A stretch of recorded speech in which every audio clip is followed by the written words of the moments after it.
The comics industry is a billion-dollar industry publishing hundreds of comics every single month. And frankly, maybe even every single week, the way it looks like sometimes when I go to my shop.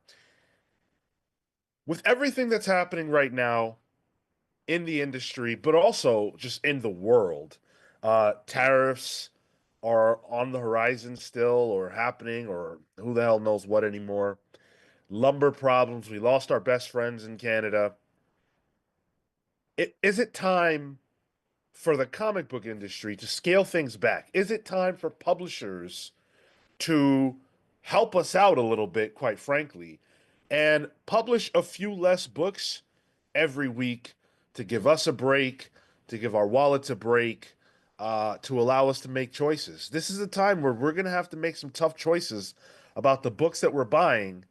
And the question is, should the comics industry publish less books? Are there too many comics out right now? We've got a full house on deck to have this conversation and, of course, everything else we're going to talk about today. We've got Cale, What's up, industry dogs? Marco, More comics are good comics. Tyler, Happy Saturday, everyone. Hi. and I'm Sean. Thank you for being here. Whether you are live or in the future, make sure you smash Mash. that like button. Shrew Patel made it here early. Austin Lenny is here. Thank you for being here. Dex is here. Sean Ali. I see Banksy Main. I see Brian Atkins. Patrick Gracie. Grayson Red, my man. Let me stop seeing you in those Dragon Ball Fusion World chats, man. You were all over the live stream for Worlds last week. Sean, Rami Darwish, what's up? when you see a listener on another YouTube chat, is it that Umbrella Academy meme where there's like two cars driving and they just see each other? I don't even know the meme. Okay, well, that must be pretty funny, though. It is funny, yeah. Dex asked a good question. Do you mean the big two or the industry as a whole? Now, I came up with a question, so I'll answer your question. I mean the industry. And let me establish that, and I want the guys to jump into the fray. Obviously, we know about the big two. We know about Marvel, we know about DC. Marvel publishes somewhere in the neighborhood of what, 80 books a month? I think it's somewhere in that space. And that's how they like it. That's how Marvel prefers it. They like to publish a high volume of comics. It's a part of what helps them stay on top. DC is dozens less books a month, I think. At least somewhere in the neighborhood of 20 books less. They're publishing around 50, 60 books per month. But then you also have the indie space, which encompasses everything from Image all the way down to uh I don't know, AWA, Archaea. right. Um and there are a lot of indies. Over the last 5 years or so, we have commented on a ton of pop-up imprints, new publishers altogether, and we've reported on almost just as many closures and problems. So that hopefully establishes a baseline for that. I guess where I come from this is, I think there's a difference between should and will in the situation. Um, I think should comics publish less comics? Are there too many? I don't know if I think they should. I think that more comics means more pieces of the pie for creators and more flavors for fans. And I think on paper that can only really be a good thing. Will they start publishing less comics because there's too many? I think so. I think with the way tariffs and the economy, and we're tariffing everything right now. We're tariffing. We got reciprocal tariffs to Madagascar at 93%. Or like 47, I think, because they did some weird math to get their numbers. But like we're tariffing everyone. It's coming. It's not just the Canada, Mexico that we talked about weeks ago, or China. It's everywhere.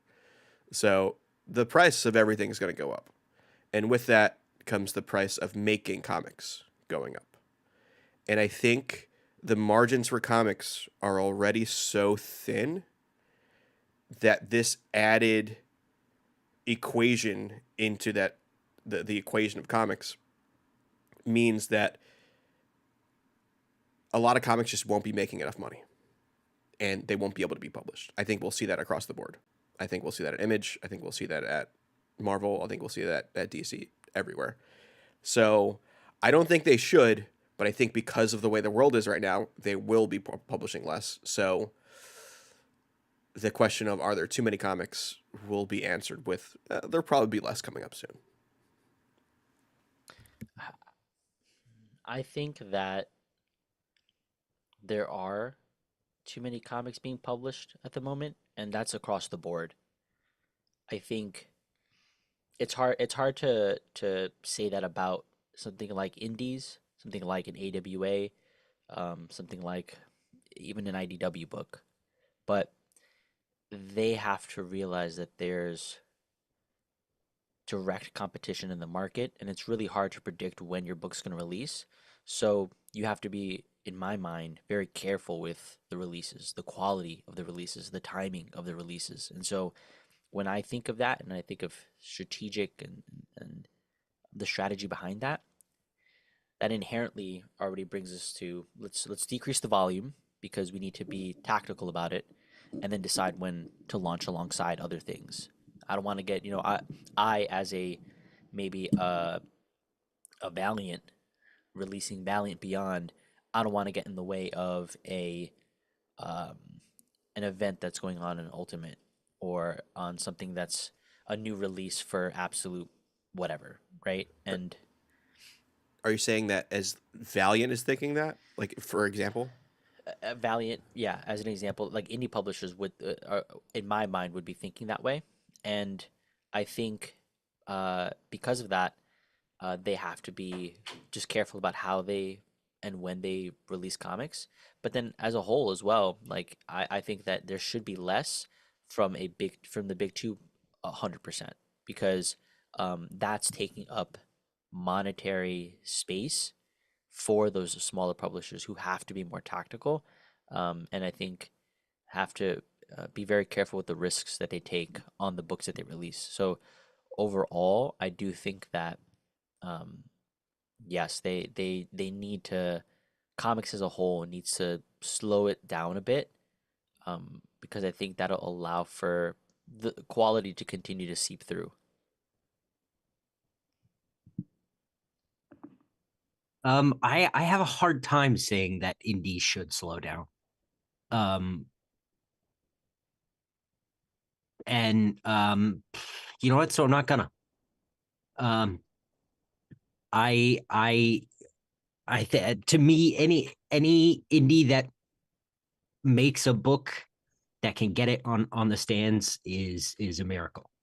And I think despite the economic situation happening right now, the indies that are pushing through and are making it are the ones that are uh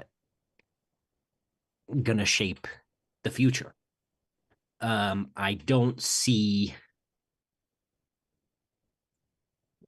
the bottom 50 of Marvel's weekly uh book list coming out moving any significant dollars, right? So I think when we're talking about putting something out to put something out, I think for me the big two are more so to blame. Getting a book out just to have a tie-in with the movie. Look, I don't know. Maybe we don't need to interrupt what's happening in Doctor Strange to kill him to tie into the movie. I just don't think maybe in this economic situation that's the way to go, you know? Um I don't know. I have to go bat hard for the indies here. Marvel and DC are publishing too many. And at too high a cost. Cost is a big factor here too. I I thought I bought a reasonable amount of comics this week, and when I looked at the bill when I got rung up, I was like, how the fuck? How is that the amount? Are you kidding me? What happened here? And it's getting to the point where all of us are looking at every single receipt we get and we're going, what happened here? And so comics are entertainment. And entertainment, they say, is the first thing to go. Um, I know for me, and this is going to sound like a joke, but I know for me, I'm looking at my list of books and I'm going, what do I cut here? And admittedly, it's easier for me to cut a Marvel or a DC book off my pull list because oftentimes, there are books that I'm following because I want to be a part of the story overall, or I care about that character. Like I was picking up Daredevil for a while by Saladin Ahmed. I don't like the run, so I said, you know what? I'm not going to buy this anymore. There's no reason for me to buy this. There are 50 million Daredevil runs. I don't care. I'm good on this. The difference between that and an indie book is, at least the ones I'm buying, they tend to be one of one, in the sense that there's not another book I could be buying that would give me a similar experience. If The Sacrificers, for example, by Rick Remender and Max Fiumara. There aren't that many Rick Remender books out, and there's definitely not another Sacrificers out. So I want that experience. I want that experience. I can live without the Wolverine book, but I gotta have this. Is there in the back of your head, Sean, when you're trying to cut books? I always joke about Monstrous still being in your buy list, even though you haven't read since before we heard of COVID. Um, True. does it feel harder to cut a book when it's a creator owned? Because that is more directly you cutting into the creator's pocket by not picking it up. A creator that necessarily you might enjoy. No. No? I don't Okay. I don't think like that. I think you know, I'm not gonna buy something just because I am worried about, like, I'm thinking about that person's like personal life. What about my personal life? Go And ahead. you have to think that way. Yeah. I Like think like at the end of the day, it's art, but it's a product. I think that way, Tyler, where it's like if I have to make a choice, I will default to picking up the indie over the a big two comic I because I think there's more direct support there. It's obviously a smaller publisher, so like I want to be able to read that showcase that show from a dollar standpoint that hey, this at the very least sold a unit. Yeah, that unit you sold has more impact to the creator directly than the unit of all new Venom that sold that you bought. Well, I'm not even thinking about the creator. I'm thinking about the publisher. Okay. I think it is more beneficial for an image book to be picked up than it is a DC or Marvel. Same way with an AWA book with whatever, right? X indie publisher. I think it is important that that publisher see a sale go through more so than a big two. And it's so weird thinking about that too, because technically the sale's already been made Well, in the way comic shops work, you know? yeah. So you're really only what you're doing is really only giving more data to the shop so they could then buy more. And that might be a singular data point, and Yeah. and maybe that's not great for them because like, oh, actually, I had 3 sales on this book and I only bought 4 copies. Yeah. But let's talk about that, because that is a critical factor. And I want to say that I think there's a difference between, I think Marco's probably talking about super indie.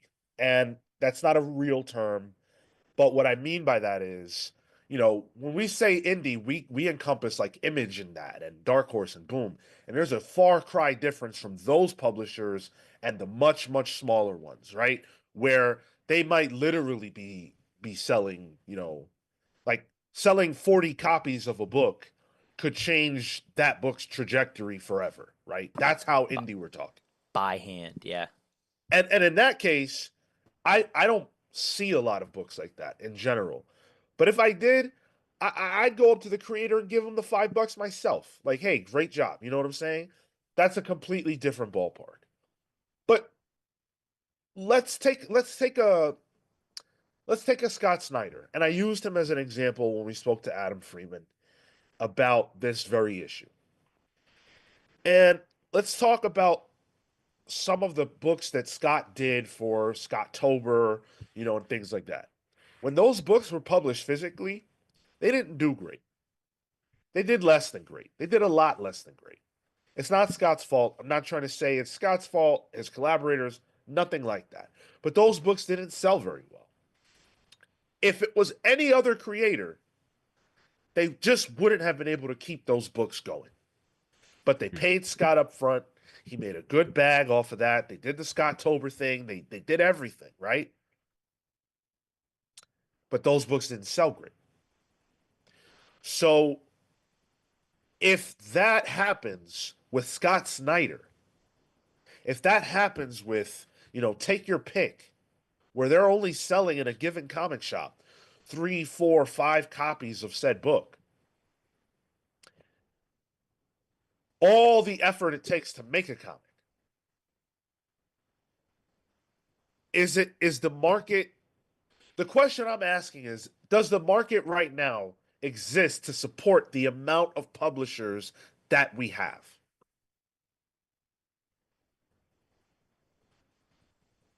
I think it's not built for it. Like it is not an effective system to be able to carry all of these publishers, especially when you're thinking about how a Mad Cave book compares to a DC, or not even that. Let's just stay within that like realm of smaller publisher, a Mad Cave to a Dark Horse even. So I think they there is a in the comics creating community just a desire to publish, that is they're gonna fight tooth and nail to get that book out, and whether or not it is effective, I think I can only imagine a lot of the books that get published by some of that smaller press doesn't really make a return. I don't know the financials, but I can only imagine a Scout Comics, you know, margin is so razor thin that they probably publish the amount necessary to just get a basic discount on overall volume. Like, hey, actually, we hit it. We printed enough so that we can get 40% off this volume. Hopefully, it sells to the degree to which we've printed. And I don't know that it will. I don't know that it does. I'm hopeful, but it's going to be dependent on those pre-orders. So I think the infrastructure is made to facilitate those comics, but whether or not it is made to sustain those comics, sustain those books, I think that's the double-edged sword there. Yes, you can put it out, but whether or not it succeeds, that's a whole different conversation. It is sink or swim, and I think it is more often sink purely because of volume and people not buying the volume necessary. And I think indie comics is it's to get a successful one in terms of like a hit creatively and sales wise at the same time is threading a needle. And I think with the way the margins are right now and everything's going to be more expensive, that needle loop gets smaller and smaller. To the point where like I'm not sure the thread's going to fit, to keep the analogy going, because publishers are only making so much money off of that stuff to justify its existence. If they are making less money off of it, or they're charging more money for it, which means less people are going to buy it, the math doesn't math potentially coming up. So I think that's where I think somebody in the chat said Boom mentioned doing quality over quantity. I think that you're going to be hearing a lot of that lately coming up, which I don't know if it actually means that or just like, hey, we got to be more specific about what we publish. But I think that's what we're going to see a lot more of. And I fear that quality over quantity will mean a lot of indie books will be seeking maybe more well-known names to publish their to come out with books at indie publishers instead of risking newer creators, and that's what kind of worries me. Like, yes, those creator-owned things will come out, indie comics will come out, but will there be as many risks being taken? I'm not sure, especially when it comes to physical stuff. I think maybe in the digital space we can see a little more flexibility with that because the overheads are a lot less. But physically, I'm a little worried. We hit these super chats. Matt Fisher with the $4.99. Why is Marvel shipping 2 books in a row? 2 weeks in a row. The schedule's all jacked up. What up, Cale, my hot dog? What up, hot dog? I had hot dogs for lunch. We'll tackle Matt's point in a moment because he's gonna give us another super chat making a similar point. Rami Darwish with the $5. If indie publishers slow down, will they be able to survive? It's a good question. It depends on how indie, I think. Yeah, and I can see a lot of them joining up for distribution or publishing. Yeah. You know, if they can do like a phalanx formation, they can maybe withstand this deluge of the economy right now. And that's something that's already happening. That's something we've talked about. There are indie publishers that are teaming up and doing that, and I think that's really smart. There are things that publishers have to do, right? Like in order to, as Marco was pointing out earlier, to get those discounts on books through distributors, you have to pump out a certain amount. In order to get a discount at a printer, you have to pump out a certain amount. And so there is that minimum threshold that these businesses, which they are businesses, need to hit in order to do what they do operationally. And so Mad Cave, for example, has to be extremely strategic about their releases. But it's not just about what they put out, it's about what they don't put out. Because every comic you publish is a risk. And I think Cale is right that they are miracles. It's incredibly difficult to make a comic. But think about the economic loss that a small press publisher takes when a book dies on the vine. Well, and even like taking a step back from that, if they're now having to join up, let's say you have a combined Scout, a combined Mad Cave, a combined Vault, XX, whatever, right? Even within them, they have to now decide what number of Scout books are we gonna push out on this this month. Actually, Vault has these books with these creators that need to go out. Yeah, I feel like then it becomes even a conversation of within those publishers to reach those volumes. You also then have to be strategic within those things to try to get your book across. Yeah. We've got one more from Matt Fisher who says 2 times a month stuff like ASM needs to go. I get it. They want to get a certain issue number. They want to get to a certain issue number, but half the time I just leave the next issue on my box and wait to get it another week. Thank you, Matt, for the super chats. Thank you, Rami, as well. Super chats are open if you guys want to show us some support during the live stream.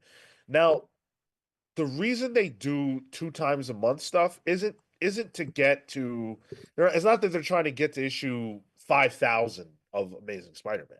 They do it because they have certain profit margins that they want to hit, and they know that when they double up on a reliable seller, something that people are already subscribed to, something that people just like a zombie, you just go to the shop and you see ASMs on the stands, you just pick it up. They know that that's a reliable sale, and you will know that DC will do it about every year with Batman and Superman, and Marvel's going to do it about every year with Spider-Man, where they're going to double ship, they're going to do some special gimmick to get you in the shop more than once a month for the same book. And it's less of a risk for comic shops too, because they know that's stock that they can get even just randos accidentally picking up. Yeah. One thing I wanted to mention, there was a comment here from Spiral Storm. How do you think IP heavy indie companies will do? How do you think IP heavy indie companies will do right now? And that got me thinking that even recently we've seen some indie companies lean into established IP already. IDW just announced their Godzilla realm. So IDW, indie-ish comics, probably one of the bigger indies if we're talking indies, but they are leaning into, Godzilla as an IP to publish indie comics. So yes, we're getting lesser known creators on these well-known characters, but like even Dynamite, think about all the Herculoids, Wacky Races that's coming up, Space Ghost. They're good comics, but those are indie creators doing well-known IP because the IP sells the book and it's less risk. So I think we might see a lot more of that too coming up. I wonder if we see a bit of that, and I wonder if we see a bit more of the Berserkers or the what's the Tom Hardy one, Sean? Oh, I don't remember the name. Arcbound. You got it. I knew it was in there. So with actors kind of coming into books to help sell the books and get an IP that they can make something in TV or film later down the line. There's Holy more. roller. Yeah, well, Holy Roller. And Andy Samberg just did a video on socials, showing the book. So yeah, Really? yeah. Wow. It was weird At least- hearing Andy Samberg say Rick Remender. I'm like, my worlds are colliding. What's going on? Hey, at least he did that much. Yeah, I was like, you got to do something, buddy. I think you bring up a good point, and it's something that indie comic spaces figured out quite some time ago. When I was coming up, I remember the Sonic comics. I didn't read them, but I remember the Sonic comics. I remember the Transformer stuff, and I think um, the indie publishers that have been in the game for a while, like IDW, Boom, Image, and Dark Horse, have all had their turn with IP comics. I think they all right now probably publish some kind of IP comic because it's smart to do.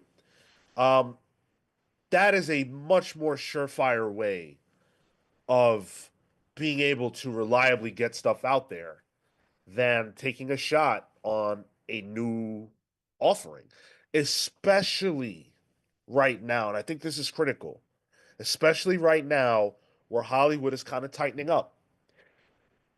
10, around 10 years ago, less than 10 years ago, we were in that era of everybody's trying to get a book done with Hollywood, right? Everybody looked at what was successful for Robert Kirkman. They wanted their piece of the pie. So everybody was trying to make their big indie darling book become a movie or a TV show or whatever. I think that well is drying up. And unfortunately, that is the reason why a lot of books were getting published. One of my favorite non Big Two creators of all time is Christopher Sabella. And I feel like that dude had like 3 or 4 books that had a shot at a network or whatever, and all that shit dried up. And now we don't see him anymore, and it sucks. I'm not saying that's why we don't see him anymore. I don't know why, but I'm just saying it sucks. But Hollywood is tightening. It's pants. I don't know. I forgot the term used. But it's like CinemaCon just happened this past weekend, and this is, I think, emblematic of the economy we're in, where Mickey 17 just came out by Bong Joon-hoon, who did Parasite. A 24 indie movie that could Parasite. They Warner Brothers gave him big money to make Mickey 17, huge money, and didn't do too great. And they did the same for Paul Thomas Anderson coming up this year. They gave him a lot of money to do another movie with DiCaprio. I think Zaslav has even said they're going to be scaling back that in the coming years to do more, I guess, franchise stuff. They're probably going to be doing more things like Wicked, more things like CinemaCon. The the John Wick universe pretty much got announced. So John Wick was just a movie. Now you got Ballerina. You got the Donnie Chen movie coming out. You got an anime movie coming out. You got a John Wick 5. They're seeing a lot of that where it's less risk across the board of creative things.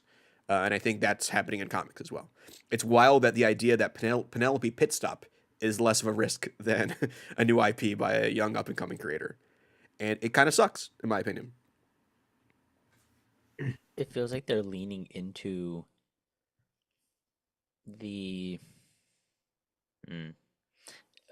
It feels like you're leaning into the across the board spaces that already have that audience built in, and relying more so on that and mining that stuff like as much as possible, in order to uh, extract that value. That's why I think we're seeing all these IPs start to come back up. Is they want to be able to continue to squeeze out every dollar rather than take the risk of something new flopping or not. You just described Pixar currently too. Pixar's whole thing is Coco 2, Inside Out 2. They're just doing sequels going forward. Everyone's too scared of risk in entertainment right now because the average person's dollar to go towards extravagant things like art and entertainment is less now. People are struggling to buy eggs. So they have to be very specific about what kind of media they consume.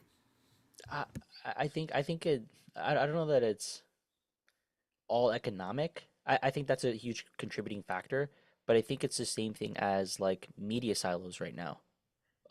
Where you get your news, where you get your information, where you get XYZ thing, all of it gets consolidated into the bubble that everyone has, and making contact with something outside of that bubble is harder because of how we are consuming that information.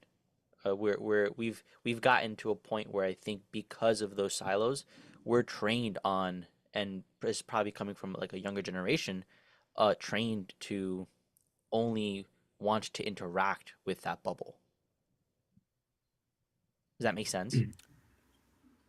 So when Dr. Hot Dog was gone for a week, and I only watched Star Trek: The Next Generation because, when I am doing stuff like playing with the dog or mindlessly scrolling, I just want something in the background to, have that comfort thing on.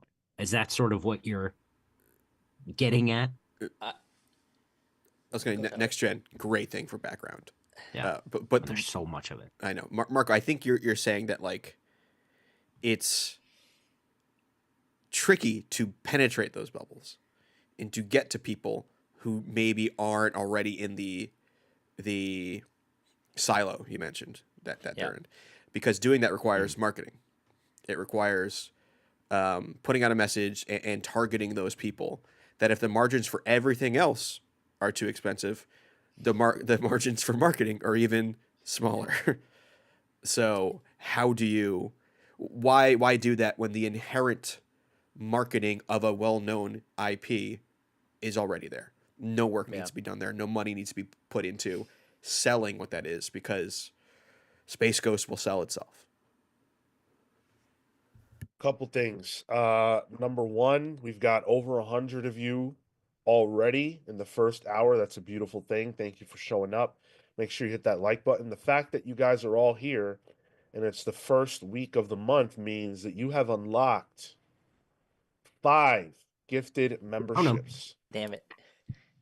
So we are going to do that, but not yet. We're not going to do that yet. You're going to have to wait. You're going to have to stick around, and at some point here in the next 20 minutes or so, we're going to give away those 5 memberships. We in the biz call that edging, Sean. That's what you're doing. And I am a master of it. Matt Fisher dropped $4.99 and said, until Tyler gets Sean to read Monstrous, make mine the Comics Pals. I love that little tag. You've read it. Well, some of it. Yeah. You've started it. I've read a percentage of it. Yeah. Stalled percentage, but might need a reboot to keep that going. But more than 0. And then also, Common Sense dropped $4.99 on us and says, how how is indie comics getting a deal from Hollywood different than manga getting an anime adaptation? It helps get a wider audience. Look at Scott Pilgrim.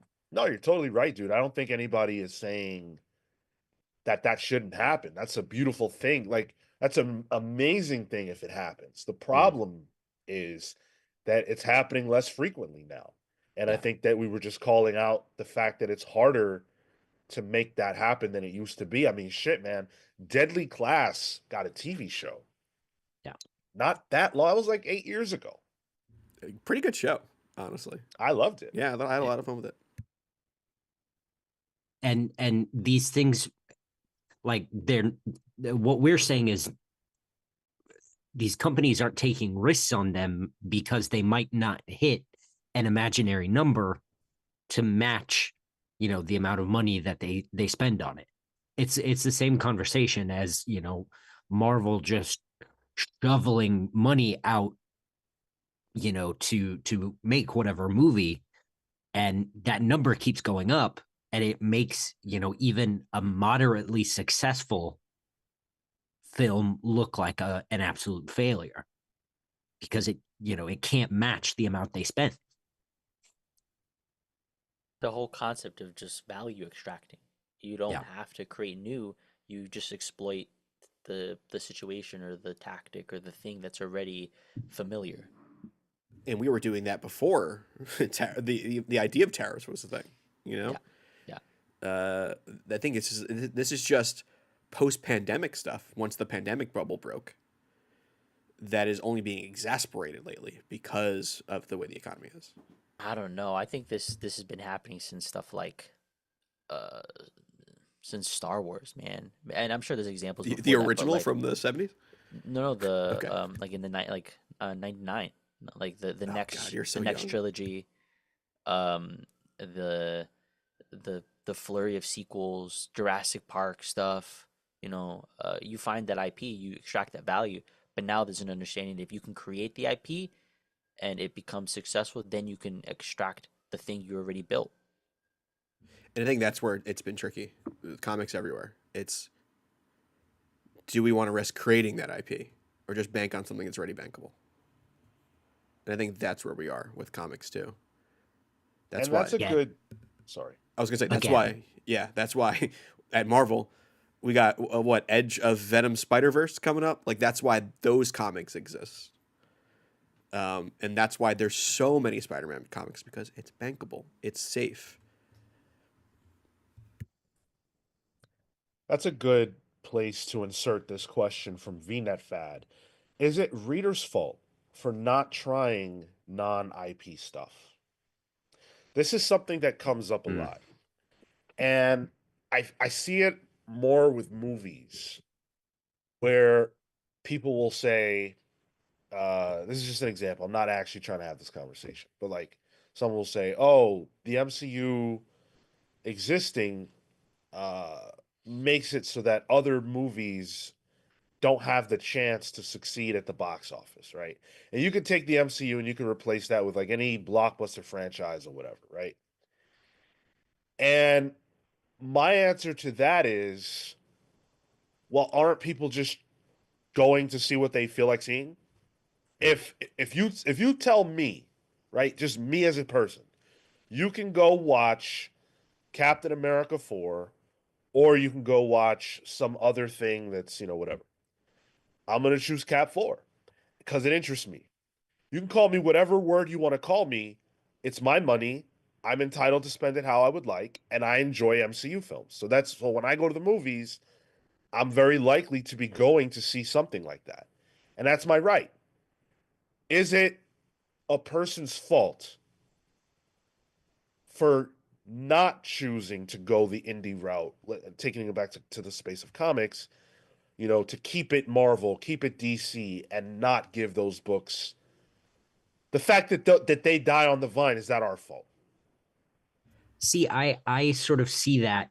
I see those both in the same way, and I think the answer to me, you know, it's a combination of things. It's like, yes, of course, if you if you went to see the indie film, it would, it would have made more money.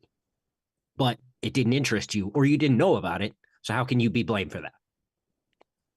I think for me, the thing is like Marvel is crowding the stands. That's, we've talked about that. There's so much that Marvel puts out that there's no room on the stands.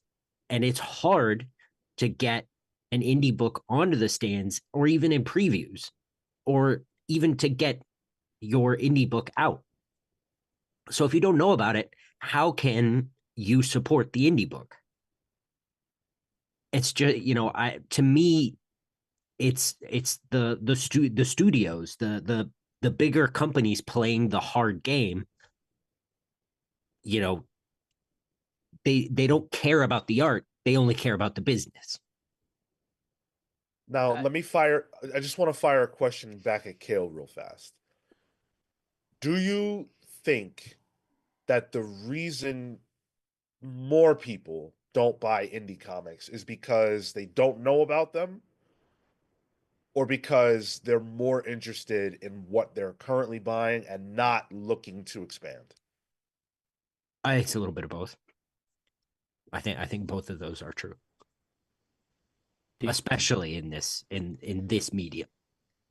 If um, just to further that point, if All New Venom wasn't being published, if the Sentinels book wasn't being published, uh, and maybe Exceptional X-Men wasn't being published, would that now mean that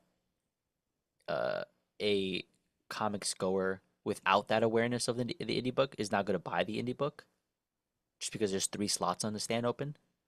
I think that's where I have an issue. Like, not an issue. Yeah. I have trouble squaring that. Yeah, not necessarily, but putting it out there, it being able to be on the stands means it has a better chance of being picked up. Someone who is willing to take the chance. If I'm at Midtown Comics and I'm new to this and I see their section of new comics with the little banners underneath everything, and there's less there, and Indie Comics has more real estate there, no matter how small the number, the percentage of somebody picking that up is probably increased. Oh, this is new. I Yeah. could check that out. And I think to your other question, Sean, I think the thing is, or I guess the question posed, right? Like, is it our fault? I think it is our fault. I think it is a reader's fault to not want to explore, but I don't blame them if it's a financial problem. Like, I think it's a mindset of, I don't know. I guess similarly, I don't want to take that risk. That's kind of where I come at this. Is it the reader's fault? No. Is them not buying it the reason those books won't exist? Yes. Do you know what I mean? Like, that's just the reality of it. But I don't think it's your fault for not buying it. But you need to recognize you exist within a system. And your decisions on whether to buy or not to buy will affect what is published. I don't think that necessarily means you need to keep that in the back of your head every time you make decisions in purchasing comics, but that's just the reality of it. I don't think you need to start self-flagellating yourself when Image cancels a book because you didn't buy it. You could if that's what you're into. I don't want to yuck your yum, but that is just the reality of things. Like I think it's probably more on the fault, if we're going to use fault, because I think there's blame to be had there, on businesses, comic book publishers being a business and having to make money. Like, there's the fault. It's the inherent system that it is in, because then they're going to take the easy route every time. The harder route is indie comics, and putting those out means having to explain that to you and sell that to you, where most of the time that doesn't happen. You kind of have to be in the know or you take a risk when it comes to an indie comic. And it's just easier for most people when they have to spend, I don't know, $4.99 2 or 3 times a week to get a Spider-Man or a Batman.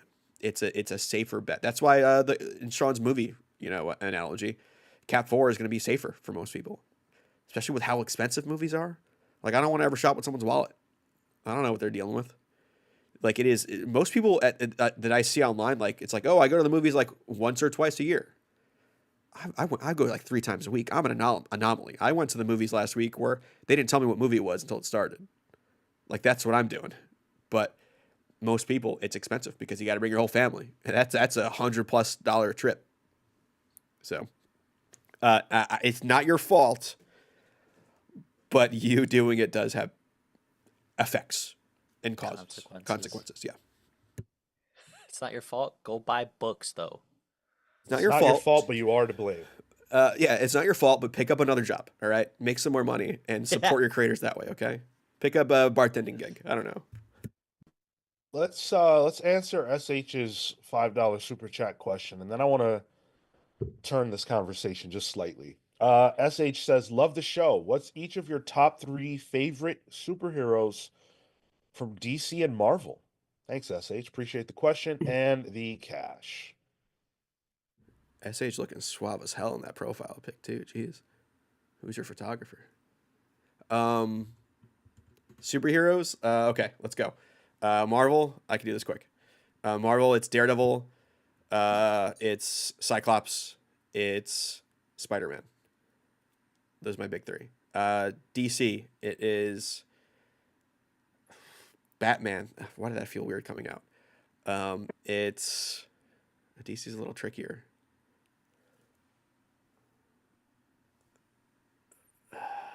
You said you could do this quick. I lied. I could do the Marvel quick. I can't do DC quick. I don't know. You got my Marvel. I like Batman too. Okay, let's mix them. Maybe we don't have to. Mine is Robin, Flash, and I guess Spider-Man. Swamp Thing, Surprise. Sandman, and Batman. Aquaman actually. Swap that up for Aquaman. So wait, Swamp Thing, Sandman, and Aquaman. You just like mud. Just a little moistness. And then from Marvel, Spider-Man. I'm about to say Beak, but that's wrong. Beast, and I'm Captain America. That run affected me. I'm still reading it on the Marvel app. The one we did for the book club. Oh, nice. Yeah. For me, Jean Grey, Captain America, and Spider-Man, and then from DC, the Trinity: Batman, Superman, Wonder Woman. Thank you, SH. Now, the way I want to turn this conversation is Diamond. Now, Diamond had a thing that they did as a distributor that nobody else did and will likely not do. And that is Diamond played a major role in getting indie comics, super indie comics, into comic shops. Diamond was a huge supporter of indie books. And I don't think we would see the amount of publishers that we currently have without Diamond. That is a big reason why we're seeing publishers team up and things like that, because now those thresholds are a lot higher than what they used to be. And these publishers, can't get their books on stands otherwise. Because of what has happened to Diamond, I think we're going to be in an era soon where it won't be a question of, is the industry publishing too many comics? It's going to be a reality of, these publishers cannot get to you. I think there will be problems for smaller press to get into comic shops that are not local. Like right now, you could go to Anyone Comics here in New York, and you'll find a lot of local books. You're not going to see that. You're not going to see those same local books at your store in Arlington, Texas, right? Because they just don't have a way to get out there. They don't have the distribution. Distribution is going to be the biggest problem, I think, for small press going forward. I think that's pretty apt. Even like Marco, you went cross country recently. Like the zines and indie books that were in San Francisco are not the same ones you're seeing at Forbidden Planet in New York. No way. And I think that could be something that fans could embrace, honestly. Zine culture and indie comics culture within your own communities and your comic book shops. I think there's a good thing about that. Not in terms of putting money in pockets of creators, though. I think in terms of creating community, yes, there's a positive that could be gained by leaning into that space more. But in terms of like a distribution standpoint, yeah, it's going to be rough. And I think a lot of those smaller indie publishers will need to either merge or join forces, and they already started doing that. That they need to kind of lean on each other in their own communities in a way to be able to put out those books. And I think maybe being more okay with maybe not having physical comics published for super indies, like Sean said. Maybe finding a better digital distribution platform, like a Global Comics or something, might be a way of leaning as well, because you don't have to worry about that. But yeah, it's going to be tricky for indie publishers to get the physical single issues in your hand. Maybe collections will be a little easier. Or at least more worthwhile, but yeah, it's gonna be rough. And I think to just like that cultivating indie culture and zine culture, that's a niche of an already niche. Like let's just use this sample size here. I'm the only person that I feel like goes to an SPX or dives into, oh look, this is a first time printed on newspaper shit. Um, and it's hard to get individuals there to that point, which is, I think, why what you're saying with regards to digital makes more sense, because you can reach a wider audience, you can hit more people, um, you can likely hit more people there than you can the local shop at Forbidden Planet. Forbidden Planet has a whole shelf dedicated to this stuff, which is awesome. I've walked by. I've yet to pick something up because something hasn't caught my eye yet, but I have seen things that I recognize. Is Nana the Were Spider, by Greg Anderson Elise. Shout out. His stuff's there, man. His stuff's there. His stuff is at Anyone Comics. His stuff is at Everyone Comics, because he goes around and he's like, take this, sell this. And I'll say we are lucky, all four of us actually, for living near major metropolitan areas, New York City and London for most of us. So we have that, I guess, benefit. Not everyone else does. Yeah, yeah. But yeah, I definitely think the digital distribution part is going to be the easiest way to get eyes and ideally get people to come back, because you have to build that audience before you can sell a physical book, I think. And not to find another reason or way to bring up Mr. Boop by Alec Robbins, because I love that book. But that's a lot, like that is the method I can see indies going, where it is a digital book and that's how it's distributed digitally. But for the fans who want to have a collected version, there is a publisher that can put out a collected version of that as a boutique product almost. Not as the meant to be thrown away single issues that is floppy comics. I have a bound hardcover of Mr. Boop because I liked it so much, but that's not how it was originally made. It was a digital comic, it was a web comic. That being the path for indie books in a world where it's hard to print single issues or even distribute them and get them in people's hands where it might not be worth it, could be a better way. Omni Mary Amen with the 9.99. Thanks, Omni. What are some ways that you four comic readers and lovers would suggest a new publisher of creator use to get positive attention, eyes on their work prior to release and during the initial campaign? Conventions. Hit conventions if you can. leverage your leverage your community as much as possible.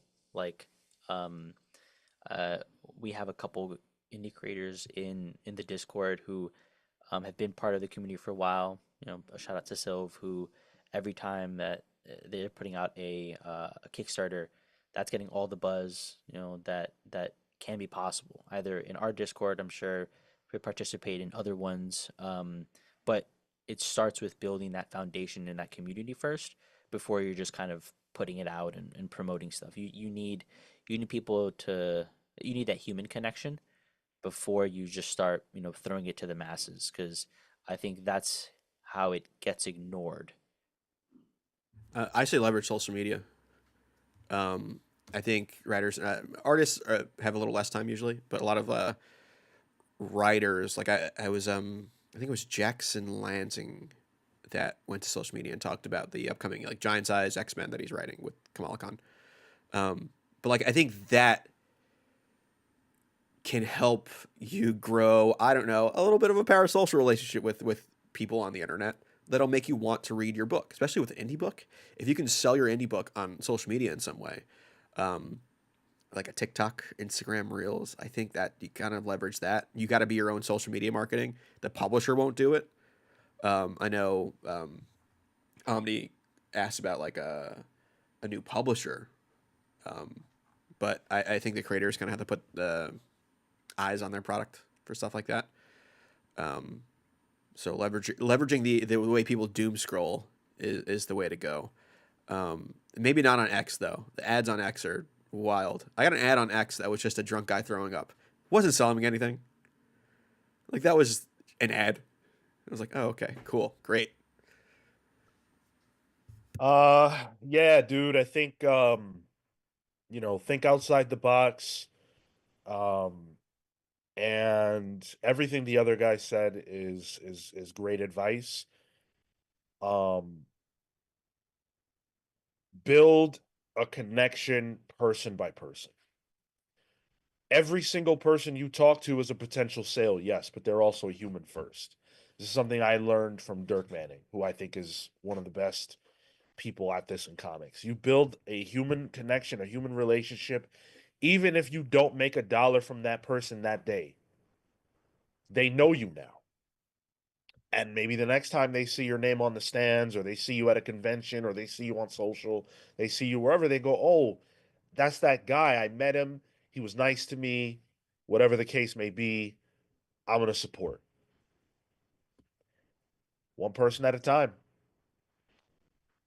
I also wanted to read this question or comment from Kickolis Kate Nage. That's a funny name. It's a weird thing. You have manga nuts talk about how manga has so many different genres, but when America does it, it's too many. The problem is not the amount. The problem is the price. Man, I think that's not equivalent because I think the markets are very different. And I think the way we talk about those industries is different. Manga is comics, but the comics industry and the manga industry are not quite the same. Not all books in comics have the same standing. They're not, it's not even. Marvel and DC are so much bigger than everybody else. It's not even funny. I mean, they probably have what, Marco, 90% of the market, right? Yeah, yeah, That takes the air out of the room. And I don't even say that as a negative, it's just a fact, all right? And so I don't know if there's the equivalent of that in manga. I know manga has big books, but I don't know if there are companies that are like multiple like I don't know if Dragon Ball and Gundam and Berserker are all published by the same people. I don't know. But they had in my mind, my understanding is that, when you go into a shop for manga, you're looking for a genre. You're looking for a certain experience. And in comic shops, we are conditioned as comic book readers to seek out specific things. Keep in mind, the direct market was built around the big two. So when most people think about the direct market or think about comics, they're thinking about that. So an indie book has a very, very difficult time surviving in that environment in general. Forgetting the way that comics are displayed, forgetting all that other shit. And I think there is genre in comics. It's just not marketed as well. Like we can easily probably name a genre. We can name a currently published series that is part of that genre, but it's just not as clear cut as it is in manga because that's just not the way buying habits are. The buying habits between manga and comics are wildly different, and I think because the medium seems similar, that is not enough to compare the two. Well, the medium's the same. I have to read it backwards, Cale. Well, manga is comics' evil twin. Yeah, mirror version. So all my manga has goatees. We could all name genre books within the big two. That's the fucking that's the thing that always gets on my nerves. There are very good genre books that exist at DC and Marvel. They don't talk about it like that because they know, because they've conditioned you not to think about that. It's Spider-Man. That's it. You know, don't worry about the genre of the book right now. It's Spider-Man. Exceptional X-Men is like practically a slice of life comic. Who's talking about that? So if you love slice of life and you're looking for a comic for you, you're not going to know that Exceptional X-Men would be a good book for you to pick up. It's not marketed that way. it's in their interest to keep it to the big two even for themselves. You know, like it is only a Marvel book, it is only a DC book, and then by keeping it to publishers, you keep the other part of that kind of obfuscated. Yeah. Do you love horror? Because I feel like both companies are publishing books that I would say are pretty good horror comics right now. Yeah, the Hulk is not a superhero book; it's a horror book that happens to have superheroes. Good luck finding that out without buying it. Lucas Holner, been a Comics Pals VI Pal member for 4 months. Thank you so much, Lucas. Says, sup, pals, hopping in before my bowling tournament with my brother and dad at noon. Just want to say, wish me luck. Well, Lucas, good luck, dude. Good luck bowling. I happen to suck at bowling, but I hope you're better than me. And your origin is coming up later today, so you won't hear it because you'll be bowling, but I hope you like it. Spoiler: you're the bowler from Mystery Men now. Did you guys know Mystery Men is in the movie, the music video for All Star by Yeah. Smash Mouth? Yeah, Yeah. I only found that out last night. you know, So what the hell are they doing there? Mystery Men's based on a comic book. Did I know that? I bet I knew that. The Flaming Carrot is actually part of the Mystery Men. If you're familiar with that, I'm gonna have Andy to look that Darling. up. Almost irrelevant, but whatever. Yeah. Completely irrelevant. Well, Lucas, I hope you get multiple turkeys. That's all I know about bowling. I hope you stomp the shit out of your dad and brother. I hope you win. I think they're playing together. Yeah, I think they're on Huh? the same team. Oh, That might cause. He didn't issues. stutter. Omni Marry Amen with a 4.99. Shueisha? Shueisha is the big boy of manga. I think that they're bigger than Marvel worldwide. Cool. Oh, what do they publish? I think that's Shonen's company. The Shonen Jump. Oh, Shonen Jump. Okay. Yeah. All right. So yes, they do. That is Oh. Shonen Jump alone is, yeah, all the jumps. They got One Piece, bro. Done. You win. Ending in 2026, Mark. How do you see that? That's not true. Okay, fine. Close your ears. And Shon like so ignorant. Shonen is like superheroes, right? Like that. It's a genre. Yeah, more or less. All right. Shonen's a genre that caters to boys. Like specifically, it's like, hey, these are meant to be boy comics. I think Or- the show lesbians, if you're Tilly Walden, like she said. You know? Well, oh yeah, yeah, that's right. That's right. Yeah. Shoujo is the opposite. It's, for women, for girls. Ah, okay. See, we didn't even have all that. It doesn't even get that diverse, I But think guess. about Well, how that distribution works. It did at one point in time. Sure. Yeah. We had like All Star Western, But think about how distribution works there for Shonen Jump. It's a weekly, digest thing with new pages for your favorite shonen manga in it. That then gets collected in a collection. Not every Marvel comic comes out weekly with new story points. Just the whole distribution of it is wildly different. Yeah. Common Sense dropping the $4.99 on us. It's a lot more than sense, brother. Thank you. Weird World by Jason Aaron and Sam Humphries. It's a fantasy genre comic. Humphries' run was supposed to be ongoing. Since it's niche, it got canceled. What? Wait. Jason Aaron and Sam Humphries. Both writers. That was drawn by Right. Mike Del Mundo. Thank you. This was spinning out. I think Aaron tackled it during the Secret Wars months, where it was Battle World. Ah. And then after that, it spun out. It had Man Thing, and I think either Kill Raven or one of those other. I think Conan was in it at one point. It was strange, but Del Mundo art, good stuff. I mean, Weird shit. World, Warriors of the Shadow Realm. If we were going to talk about canceled comics, my God, we could be here all day, right? And we'd be talking we're about gonna anyway. Cerebus then. Am I right, guys? Huh? Nice, yeah. Kurt Wildshut says the biggest hole in American genre comics is romance. That's a genuine gap that very little exists within. Maybe a wave blue world is closest. Oh, sure. What's that tennis one? Oh my God. Challengers? Something Oh, the comic. Fences, I want to say. I read what was it? Publisher. I read like a weird genre comic from AWA. It was called Cam Girl. It was like a one shot kind of deluxe comic, and it started off romance and becomes into a thriller Fincher-esque book. But like, yeah, they did something like that Marvel won't do. Plus, it was about Cam Girl, so there's the IP that got me in.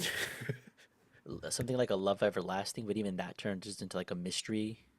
I mean, Yeah. Sci-fi thing. that just got Yeah. picked up too for I think a show or a movie. Yeah, I feel like there's not a lot. Yeah.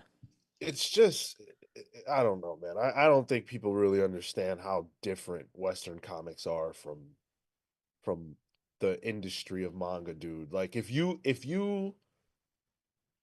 just think about the common denominator when it comes to the comic shop. And imagine trying to get them to buy a romance comic. If you build it, they will come. But if you build it, it's going to cost you money. And you have to deal with the people that you have now. And those people you have right now don't seem to give a fuck about that. It's weird. I'm trying to think of like a romance Marvel comic, and the one that jumps to mind as being most recent was Spider-Man Loves Mary Jane. Totally. And you know what? That gets reprinted like crazy because it does well in reprints. But as it was coming out, like there's not much of it. And guess what? That's Spider-Man and Mary Jane, two of the most popular characters in the history of humanity. I think that's a bad example then, Sean, because Marvel doesn't want those two to be, touching at this point. They have it out for that couple. So that makes sense as to why they're not doing that anymore. Yeah. Brevoort said, if you can't get over it, you should stop reading their comics. He literally said that. No problem. You know what? I'm with them. Me too. Hayden's Hideout with the $10. You guys are great today. I can't wait to give away some gifted memberships. In 5 minutes, I'm going to give away gifted memberships. Hayden's Hideout says, hey, pals, I meant to ask this on the Thursday show, but forgot. Spoilers for Two-Face number 5.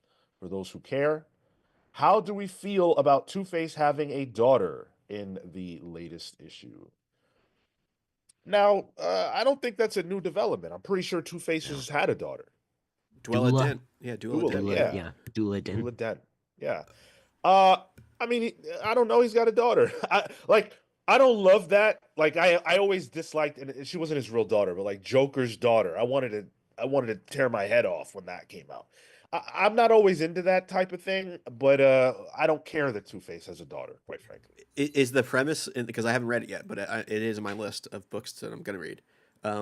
Is the premise that it's not Harvey's daughter, but it's Two-Face's daughter? Like when he had a Two-Face moment, he forgot to pull out one day, and then Harvey never knew. Two-Face is, poking holes in the condoms, and Harvey has no idea. Like, is there like a fighting between the two? What is wrong with you? A lot, Cale. We're not even going to wait for an answer to that. Absolute Overthinker, who's been a member of the Comics Pals VI Pal for 5 months. Thank you for being a channel member. Says, when I'm at C2E2 in a week, I'll be sure to tell any creators I talk to about the podcast. Hoping to get some George Jimenez stuff there. Thank you, Absolute Overthinker, for spreading the gospel. Really appreciate you doing that. Although, I'm going to be honest with you, the likelihood that they give a fuck about what you say is very low. But that's okay. It's not your fault. You got to come at them and like have a really good video ready. Kind of walk up to them and be like, "Oh, and this part's really good. This part, just give it a second. It's gonna." That was real good, right? Yeah, because that always works in every situation. Yeah, of course. Yeah. I found a video in I think it was my saved Instagram, or maybe it was messages, but one of our fans got Scott Snyder a long time ago at this point to say fuck you to me. He said fuck you, Cale. Do more of that, in my And you opinion. know what? That was funny. He's right. Yeah, Scott Snyder's absolutely right. I would say for Jimenez in particular, I know he has an art book coming out. I don't know if it's out yet, but Oh, yeah, that's there right. is an art book for Jimenez coming out. That if he's selling that, pick that shit up. It looks really good. That looks real good. Absolute Overthinker, I want to deputize you. I'm going to send you some Comics Pals cards here. I'll send you some so you can just pass these out. Just throw them around like Gambit. Yeah. Yeah. People Make sure will they remember. explode on Yeah. contact. People will remember when they get hit in the head with something. Okay. Just flick one of these at Tom King. Get him in the eye. No. Get him in the hands. There His you moneymaker. Yeah. I'd Get say him it's to probably his stop. brain, honestly. But...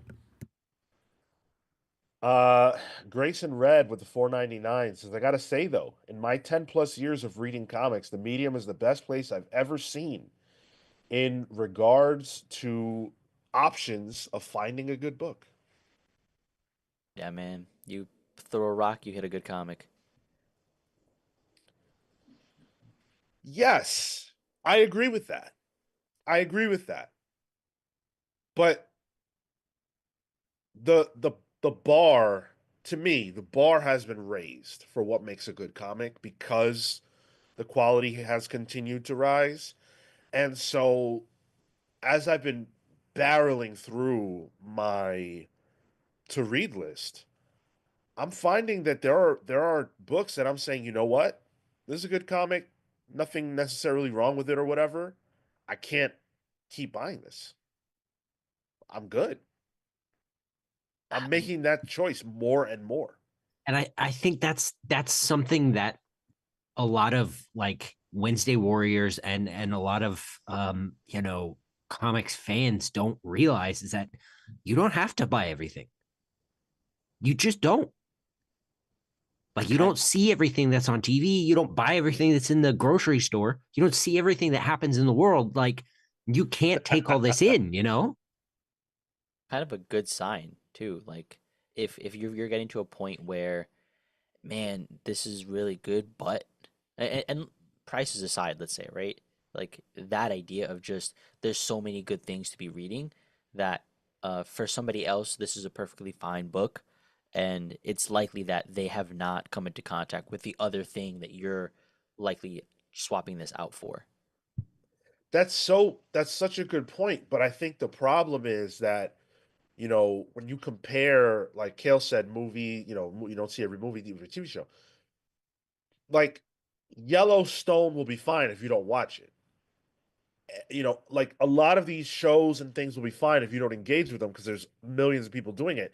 But in comics, that's not necessarily true. If I drop a book, especially if it's not Spider-Man or whatever, that could materially impact that book's chance of existence. And I think that's like too much of a burden. It's a weird thing. It's like I don't want to think about that type of shit. I want to just watch what I want or read what I want and go about my business. But in comics, the reality is everybody who chooses to buy a book that doesn't have Spider-Man or Batman on it is making a decision that impacts that book's existence. I'm frustrated by that, quite frankly, but it is true. Like we say, it's the pain of this market that's outside of our control. Like it's how the companies get away with doing it. I mean, if we overthrow the ruling class and take back the means of production for the worker and they have more money, then you could buy more comics, right? At that point, I just buy it from them. Hmm. I remember when I was picking up like every issue number one from Image. I felt like Yeah. I had that company carrying on my back, dude. Like every fucking issue of everything, and it got to that point of just like, damn, I can't be spending like $100, $200 a week. This is bugged out. And yeah, very early on, that realization of I'm gonna have to let that one sit, or I'm gonna have to come back to it down the line, or you know what? I won't ever read that, but I heard it was fun. It's an explosion implosion. Explosion of the Image in the 2010s, eventually an implosion where things coalesce back together. I think we're kind of seeing that right now with the micro lines being so big and showing. Finish your sentence, but don't. Let's not continue that. We're going to continue that conversation after the jump. But finish your Okay, sentence. but I think we're seeing that right now in terms of like there's quality that is so big right now, it's exploding, that now we're imploding and we're seeing the retraction of that in terms of the volume of things. That's a point that I want us to chew on a little bit. But I made a promise that we would give away 5 memberships to the channel, and we're going to do that as soon as I say our thank yous and announce for the beautiful people who support us over on patreon.com/the comics pals. We do not have sponsors. We are supported and sponsored by you, the listener, the viewer. It matters if you choose to listen or watch this show. It matters if you choose to support us over on Patreon. A lot more than it matters if you buy 2 issues of Amazing Spider-Man in a month. You could buy 2 issues of 8 Deaths of Spider-Man and hate yourself, or you could subscribe to the Patreon of the Comics Pals and love yourself and support us. You choose what you want to do. We won't hate you either way. Spoilers, that's a lie. Thank you to, and a special shout out to the Palsverse Legends, Thunderstruck Rebecca Alejandro, the Hound of Justice, Atomic Hound, Starcross Catherine Stars, the Red Spiral, Spiral Storm, Adam and Bernie the Best Boy, the Spear of Judgment, Jay's Jumble, Matthew Malice Price, Jalen Jackson, the Sanguine Sorcerer. And thank you to Pals Verse members, the Night Stalker, Harris Najinsky, Brian Demolishador Pozo, Kefis the Incorruptible, Momentum Mike Elliott, Dan the Truth Trudeau, Marley Manastorm, Slow Flow Dameron, Christian Uncaged, Always Laughing, The Spear of Justice, Izzy's Issues, The Great Destroyer, Hyper Viper 89, Robert Runback, Cashaback, Pete the Dreamweaver Collins, James Just Jamming Jones, Paul, Powerhouse Smith, Andrew the Galaxian Smith, Neon Knight, the Cosmic Avenger, Matthew the Shade Cosmo, BJ Kicks, the Living Blade, Boss Frontier, the Grand Alchemist, Chop Harder Alchemist, John Barrier B, and Doomsday David Melendez Doria. Thank you all so much. If you did not hear your name, you will hear it later. Thank you, thank you, thank you.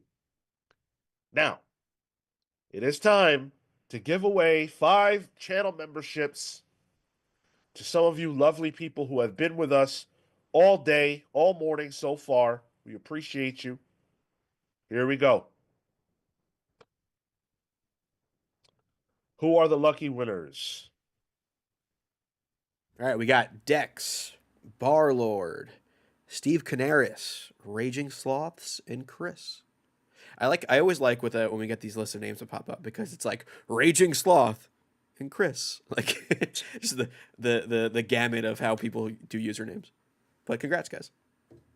Congratulations. Enjoy your timed early access to videos, pals emojis that you can do now. It's good to see all these people are names that I see as regular chatters. What are Dex is brand new to us. what are the odds of Dex commenting and then getting the first one? Like mathematically. I'm not a numbers guy, I said. That's gotta be a small number, so that's cool. Hell yeah. And then while we're at it, we might as well knock out the couple super chats or the one super chat we missed out on. Revolutionary Dragon with the $5 says, to be fair, WSJ, Shonen Jump, but I don't know what the W means, is an anomaly in the manga publishing side by publishing weekly while everyone else publishes monthly. Oh, It's weekly Shonen Jump. gotcha. It's not the Wall Street Journal like I thought. I was sitting here and What are you talking- Wall Street Journal. They do manga? They don't do strips anymore? Good to know. I did not know that. Patrick Gracie says, question, what exactly does a YouTube membership do/give you? I'm assuming you mean give you. And if that's what you mean, thank you for the inquiry. What it does is on our channel, it gives you access to Pal's Head emojis, which are fun, little snazzy things. Somebody throw that out there to give him a demonstration. But then the other thing it does is it gives you access to timed, exclusive, and completely exclusive videos. So we'll do Pen Pals every month, which is just you guys submit questions or comments to us, and we answer them. And you're the only ones who will ever see it. They're never going to be available to the wider public. But the other thing is the membership exclusive talkbacks. There's no schedule for them. We do them when we feel like it. But after this show's over, we'll go live again with only our channel members and just shoot the breeze, talk about whatever we feel like talking about. So that's it. Thank you. Sean, I had meant to show this on Pals Polls, but I found my collection of Monstrous. I have up to the last issue I read in that case was issue 18. That's the last thing I have here. Marco, I'm gonna tell you the truth, bro. You might have gotten farther than me. No way, dude. It's possible. What's that date? What's the date on that 18, bro? Hold on, let me see. Because you might have gotten further than me, dude. I'm not sure. I'm looking is- at that cover like, I don't remember opening that up. Take a guess, Sean. Monstrous number Yeah, 18's guess, release guess. date. Okay, all right. 18, I'm going to say 2016. Oh, you went a little too far back. This is July 2018. Yeah. Okay. All right. Oh, yeah. Oh, I definitely haven't read it.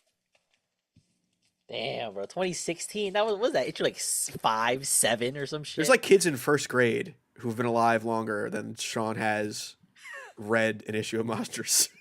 1000%, yes. Absolutely. Yeah, we've had 3 presidents. that time, yeah. Yeah. So anyway, and thank you to Cole for becoming a Comics Pal sidekick. Really appreciate you, Cole. CW Gordon, Monstrous is 10 years old. The series needs to end so I can actually read it. That's what I'm saying, dude. I know we joke about it though, but like it's a legitimately beautiful comic. Yeah, Sonic Takeda. Yeah. On art, crazy good. But let's get back to what Tyler was talking about earlier, because I think Tyler brought up something interesting, which is the explosion and implosion of the indie comic space since the boom of the 2010s via Image. I think Image deserves a lot of credit for that. We all know that. We don't need to belabor that point. But what it did was it showed the world of comics that, hey, people care about books that don't come from the big two, and they care about non-IP comics.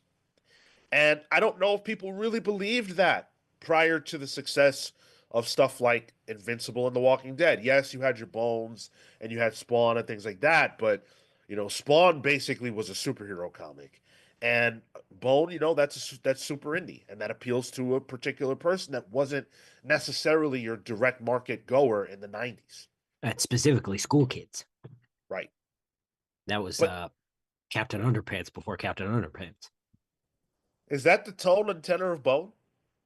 Not quite, but it was popular like that. Yeah, Gotcha. it's big. And I believe it was first published in Disney Adventure magazine, like the first in color, maybe. Not positive about that. It was black and white originally, I think. Yeah, I have the issue of that it's first in color, at least in Disney Adventure. Oh wow. Yeah.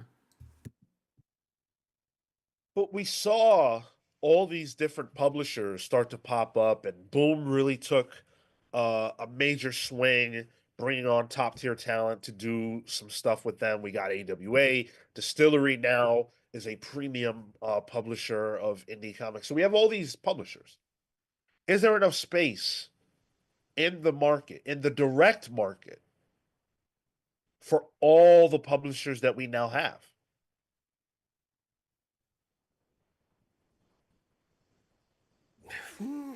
Because we have publishers, and then we have specific lines at those publishers too, and like, is Skybound's not a publisher, right? Are they a publisher?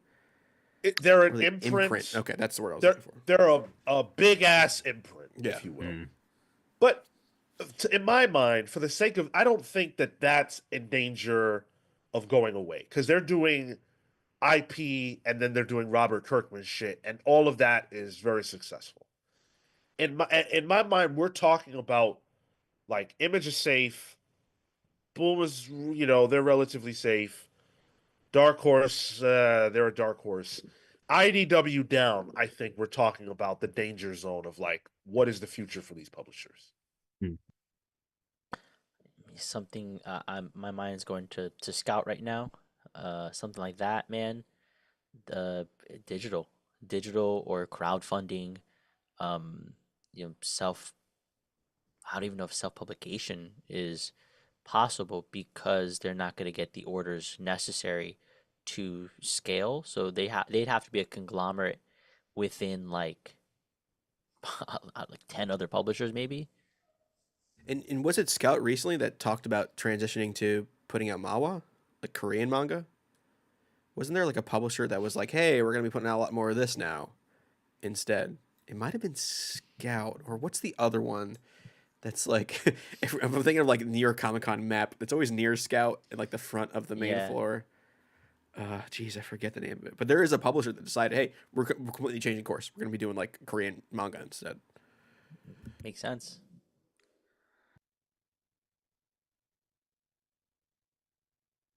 One thing that I think is frustrating on the publisher front is, oh, I just got the worst text in my life. Sorry.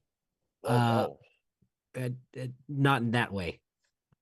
I mean, sort of, but it's not an emergency. It's just wild. Everything's fine. I'm just grossed out. One thing that's wildly frustrating to me on the publisher front is a company like Distillery. In that, it's great that there are new publishers out, but the issue is that they always seem to start out by saying, we're starting the this run with all these creators you know and love, and they have amazing stories, and then we'll bring on new talent, down the line. But that new talent never comes. They never reach out, they never branch out. Jeff did it a little bit with Ghost Machine. We've seen a couple of new up and coming artists, I think. So Maital and the other dude are new to comics, but then they also did there's an artist that they brought on who he won a Ghost Machine sponsored Yes. contest or something with the like Kubrick that. school, yeah. And And I think that's legit, but it's, it's one of those things where it's like, maybe Ghost Machine hasn't quite been around long enough to, really put the feelers out there, but these publishers are putting out a lot of the same image type stuff that we're already getting.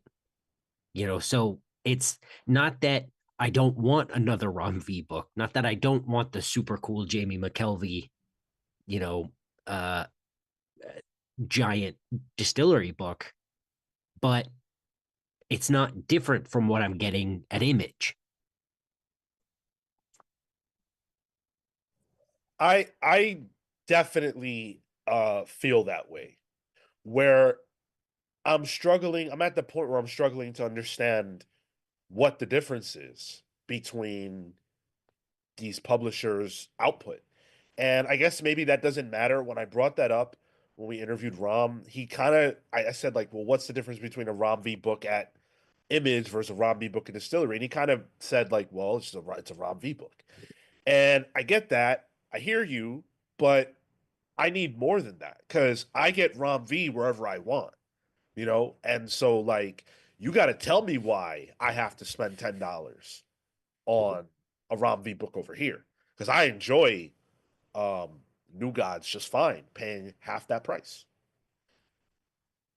I think we live in a world where Image did such a great job throughout the 2010s that it made people believe that there is a massive care for all these different types of books. And I think there is ish and there was, but now that there are all these publishers and they're all competing for very, very little percentage of the industry, I think that they're going to have a monumentally difficult time penetrating the market. And I do think we are in our immediate future going to see some of these places close up.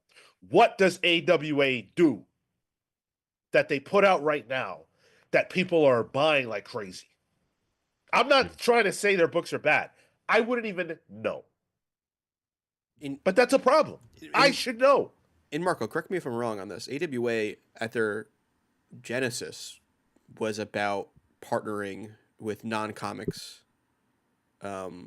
companies to help put out these as more than just comics, right? So the business model wasn't even just comics for them.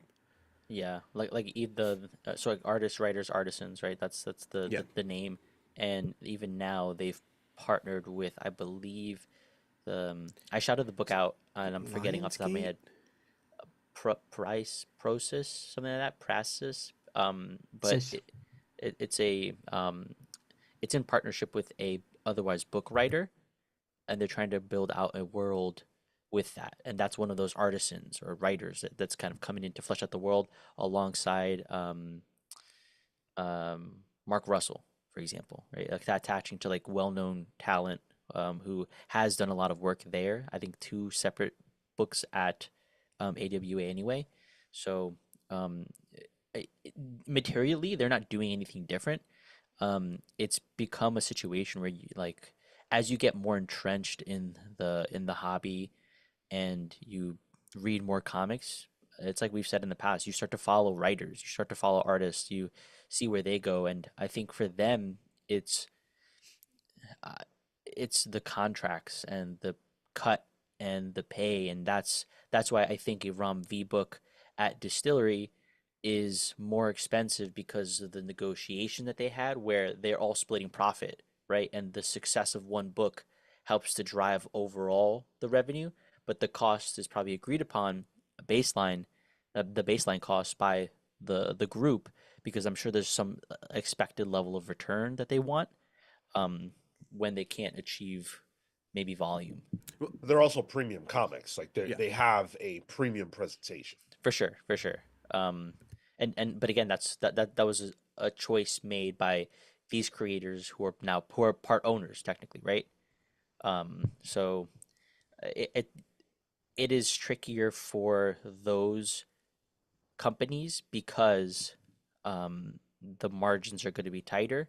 And like we've said, there's a question of just achieving a certain threshold to publish in the direct market. And part of the reason why I bring that part up is because during this boom of indie comics, there's also a boom of indie comics as IP and other media. The Walking Dead effect. People were chasing that, chasing that rainbow, whatever. I don't know what the fuck it's called. But they were chasing that kind of idea and success that at the current point, I'm not sure exists anymore. So a lot of these smaller companies or publishers where comics was just a means to an end. Like, yes, they're publishing comics, but the point of it is to put out comics as almost like a proof of concept for IP and something that could be used for TV or film. At one point, does that become, all right, it's not worth it anymore? And I feel like with the way things are going right now in the economy and the way publishing works in the year 2025, those companies where comics was just a means to an end, in a way, I could see that maybe dying for them. And I think just to tie that point to what Sean said earlier about, Image kind of presenting this idea that you can make it as an indie publisher and have all of your own creator owned. There was a span, I want to say from 2015 to 2020, where there was a new publisher getting announced left and right, man. Uh, oh, this person's going to go do this at this new up and coming rising whatever. That's why we got stuff like, was it Four Kids Walk Into a Bank? I forgot what the publisher name was, but um, we did get an explosion. We did get like the introduction of a lot off the expectation that they could chase a similar structure, but that is no longer, and I don't think will be the case for a long time because of how tight things are, and that I think is going to shift to a digital landscape, um, something like webtoons, global comics. There was a interview with somebody that we did a while back, Michelle Foose, if you remember, Sean. Yeah. Oh yeah. Which we worked we were working with somebody to get her on the show, and for us, an unknown, but for the community of webtoons, huge, and she was getting her book published, right? And so like that becomes the direction is you find your footing elsewhere outside of print, for the indie space, and then you make the decision if it makes sense to jump into publication where I think you're hitting a new audience, but I don't know if the return is worth the value of that. And the problem is, though, a lot of those smaller companies, I'm thinking like Black Mass, Scout, Mad Cave, uh, those publishers focused on print. You know, remember when we had to read a Scout comic for Pals Pulse once, and buying Oh it yeah. digitally was a pain in the ass. And then when we bought it digitally, it was missing pages. It It had had no cover. You know, it had no cover. I think one of the pages had like the specs yeah, still the like production included. lines on it. Yeah. Yeah, yeah. So like, it's where they focus a lot of their efforts into the publishing side of things. Um, where I mean, distillery too. I don't know how to read that digitally. It's a pain in the ass. And their focus is on it, being on the blockchain or whatever. Some fuck that shit. But like, their digital market was almost like Bitcoin or crypto. Um, and like that's too much work too. So like I don't know in these worlds where a lot of these publishers that kind of sprung out of that explosion um, see any future if they didn't put any kind of real I guess money or focus into the digital side of things. It's all or nothing really, and maybe they band together, and that's how they stay afloat. But it's going to be tricky for some of them. Yeah, I think we're going to see the publisher apocalypse. And one thing that I come back to a lot in my thinking when it comes to this stuff, and it sucks, and it's not a happy thought by any means, but it is where I end up, which is I don't know that the readership of comics exists to support all these publishers. Not at $3 to $4.99 a book. Not when there are so many options and good options to choose from. Not when everybody I know, except Atomic Hound, is talking about buying less comics. Everybody. Our Discord is full of people saying, hey, I'm looking to cut books. Our YouTube comments section, whenever we talk about this, people always respond with, yeah, I have to cut down my list of books that I'm pulling. And I believe that for a lot of those people, the first to go is that weird indie book they're not really that sure about anyway. Because Spider-Man is comfort food, Batman is comfort food, so are all those other superheroes. And yeah, we all have a stinker or a clunker on our pull list. But frankly, that stinker or clunker is probably attached to a character that I really, really care about. And it's harder to say goodbye to that than it is to that indie book that's like, it's cool, but do I need to buy it? And if you're doing, if you're, doing pros and cons, there's more likely you'll be able to see the end of that story, or at least continue that story if it's Spider-Man. If it's the indie book that you're like, well, other people might drop it and it might not exist in 2 months and I'll never get an actual end to it, it becomes risky to put money and time and investment into that.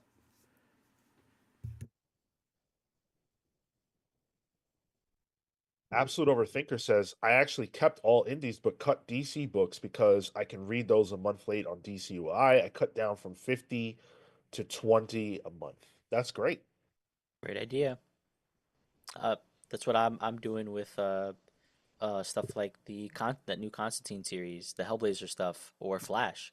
Yeah, I'm not gonna buy that. I can get it. I can get it later. The new Constantine series that has been done with for months at this point. It's been done, but I think it's like 2 issues away from the end or something on the app. No, you should be done. It should be done for you on the app. The last issue have came to out check. in January, I believe. So if it's only a month Okay. behind, yeah. But like I don't have that one, but yeah, Vinny. sounds like broken here. um, but I think that's a good point. I think the whole DCUI of it is an interesting point as well, because DC has been making incremental steps to drive people to that stuff, where their overheads are probably less when they get to put out something like that. I mean, I don't know what the overheads for a server farm compared to printing is. Again, not a numbers guy, but I can see in this kind of implosion and shrinking of comic book publishing that I smell coming, maybe a focus on stuff like that. I guarantee Marvel does something similar to what DCUI is doing, where it becomes a month out. I'm surprised they haven't already. Yeah, and I think I wonder if a lot of our DC audience for the podcast is due to Infinite.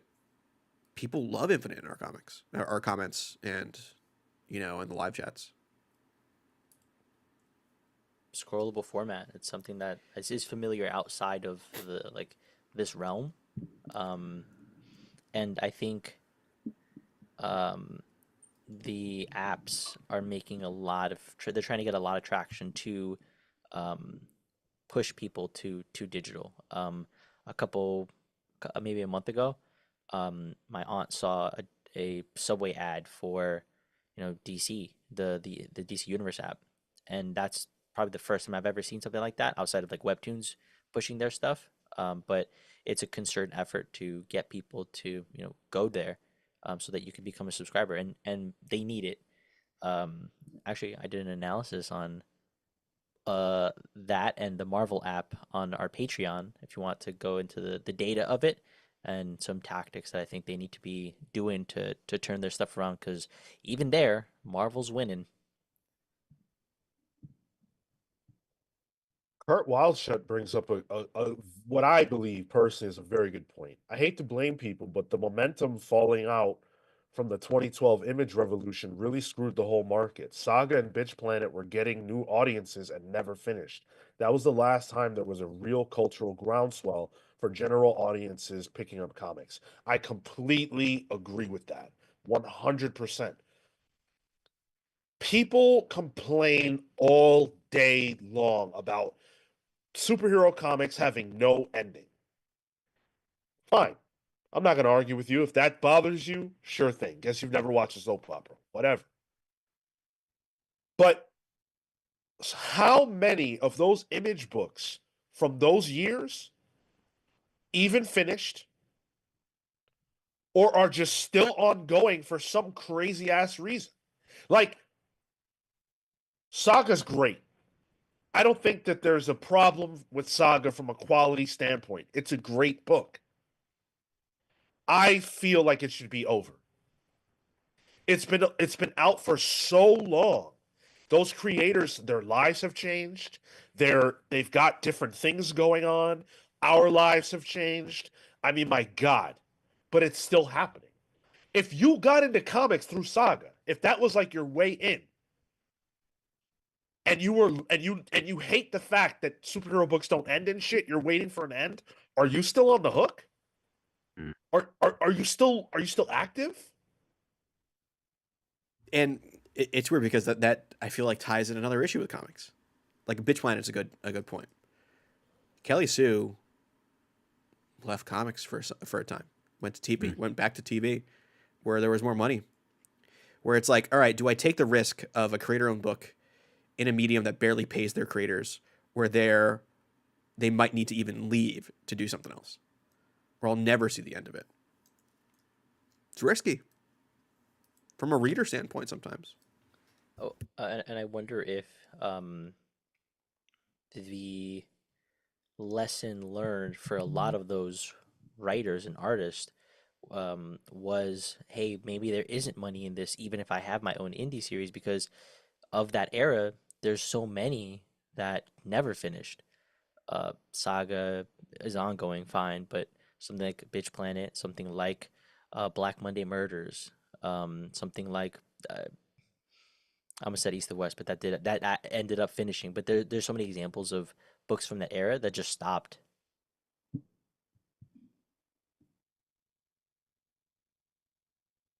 It's wild how you can have an entire company whose model is based on making the creators pay for the work to be done, and then once the sales happen they get the royalties, right? Like, and that's uh, uh, uh, a bad overview of the image model, but like it my point being, like, it goes to show that, like, the money situation in comics is rough. Like, how, if people like Brian K. Vaughan and Fiona Staples feel like they have to take a 5-year break, like, is it even worth them coming back?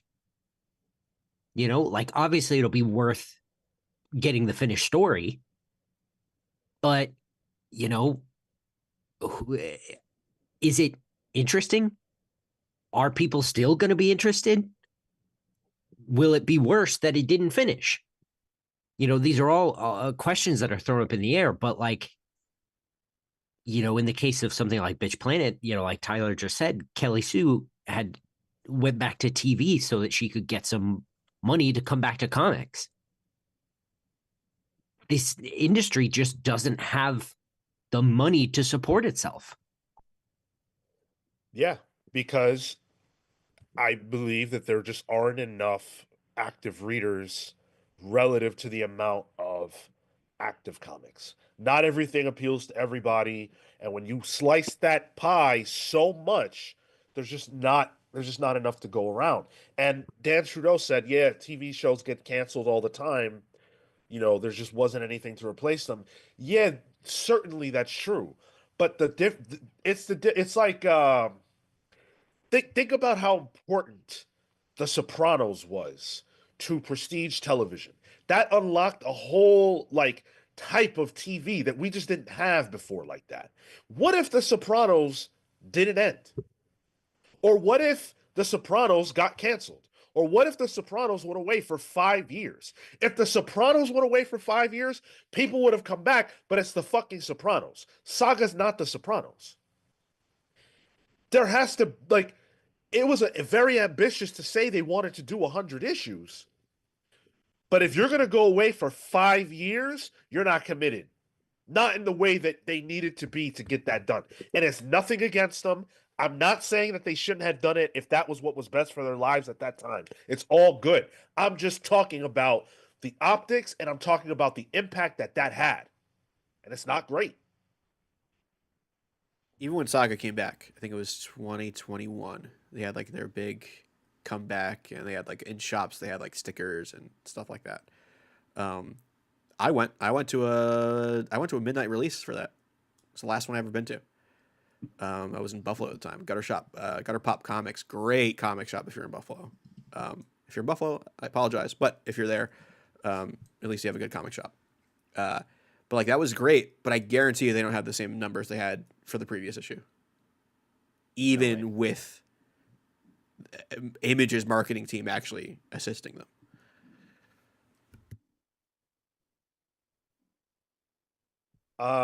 Yeah. Ultimately, I think everybody here supports indie. Everybody here loves indie comics, and we think they're great.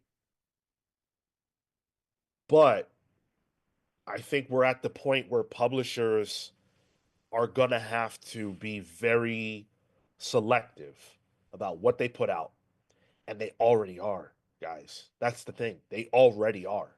They already see, if you are a person who wants to make comics and you go to Boom and you say, hey, Boom, I've got this book, they see your book as a risk and you as a risk, and they have to assess that risk. And right now, with people clutching every dollar they can, the likelihood that they take a shot on your book is not high. And that's scary. That's scary as somebody who wants to create comics. It's scary as somebody who wants to read great comics. Because I don't want your book, which could be the next great one, to be one that we never get to read because of the climate.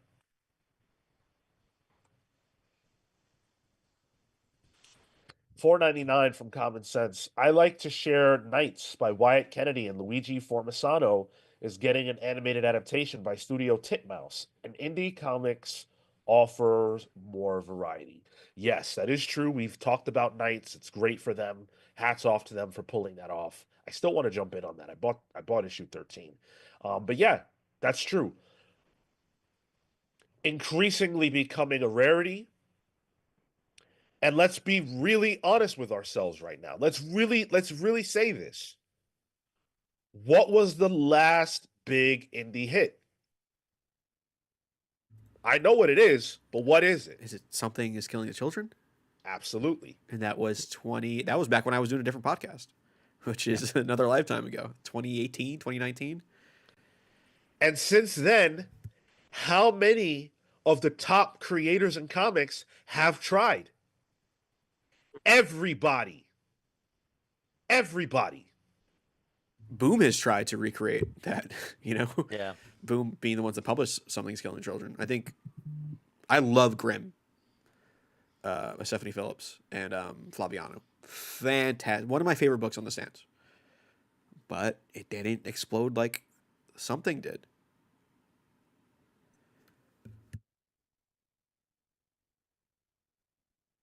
Any last words?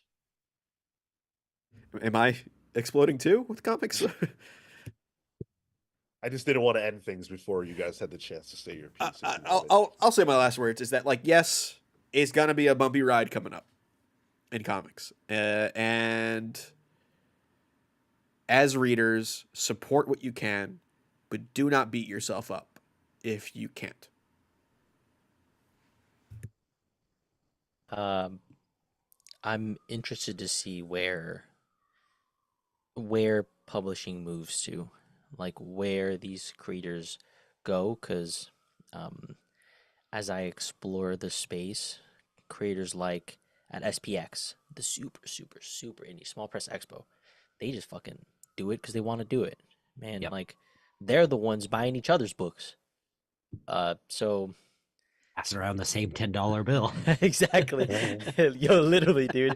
Um, and but comics will be made, comics will be shared, and comics will be read, and I'm always confident of that. It's just how it's getting to people um, in efficient ways will change, and that's probably the biggest factor for their being read.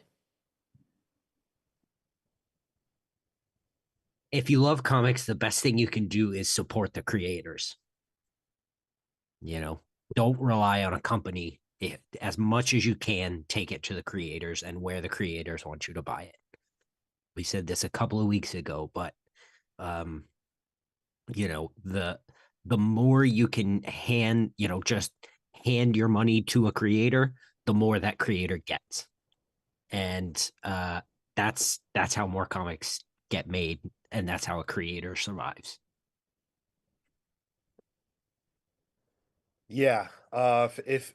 If creator owned and indie matters to you, now more than ever, I think you've got to put your money where your mouth is. And if you don't, I'm not judging you for that. I think everybody should do what they feel like doing.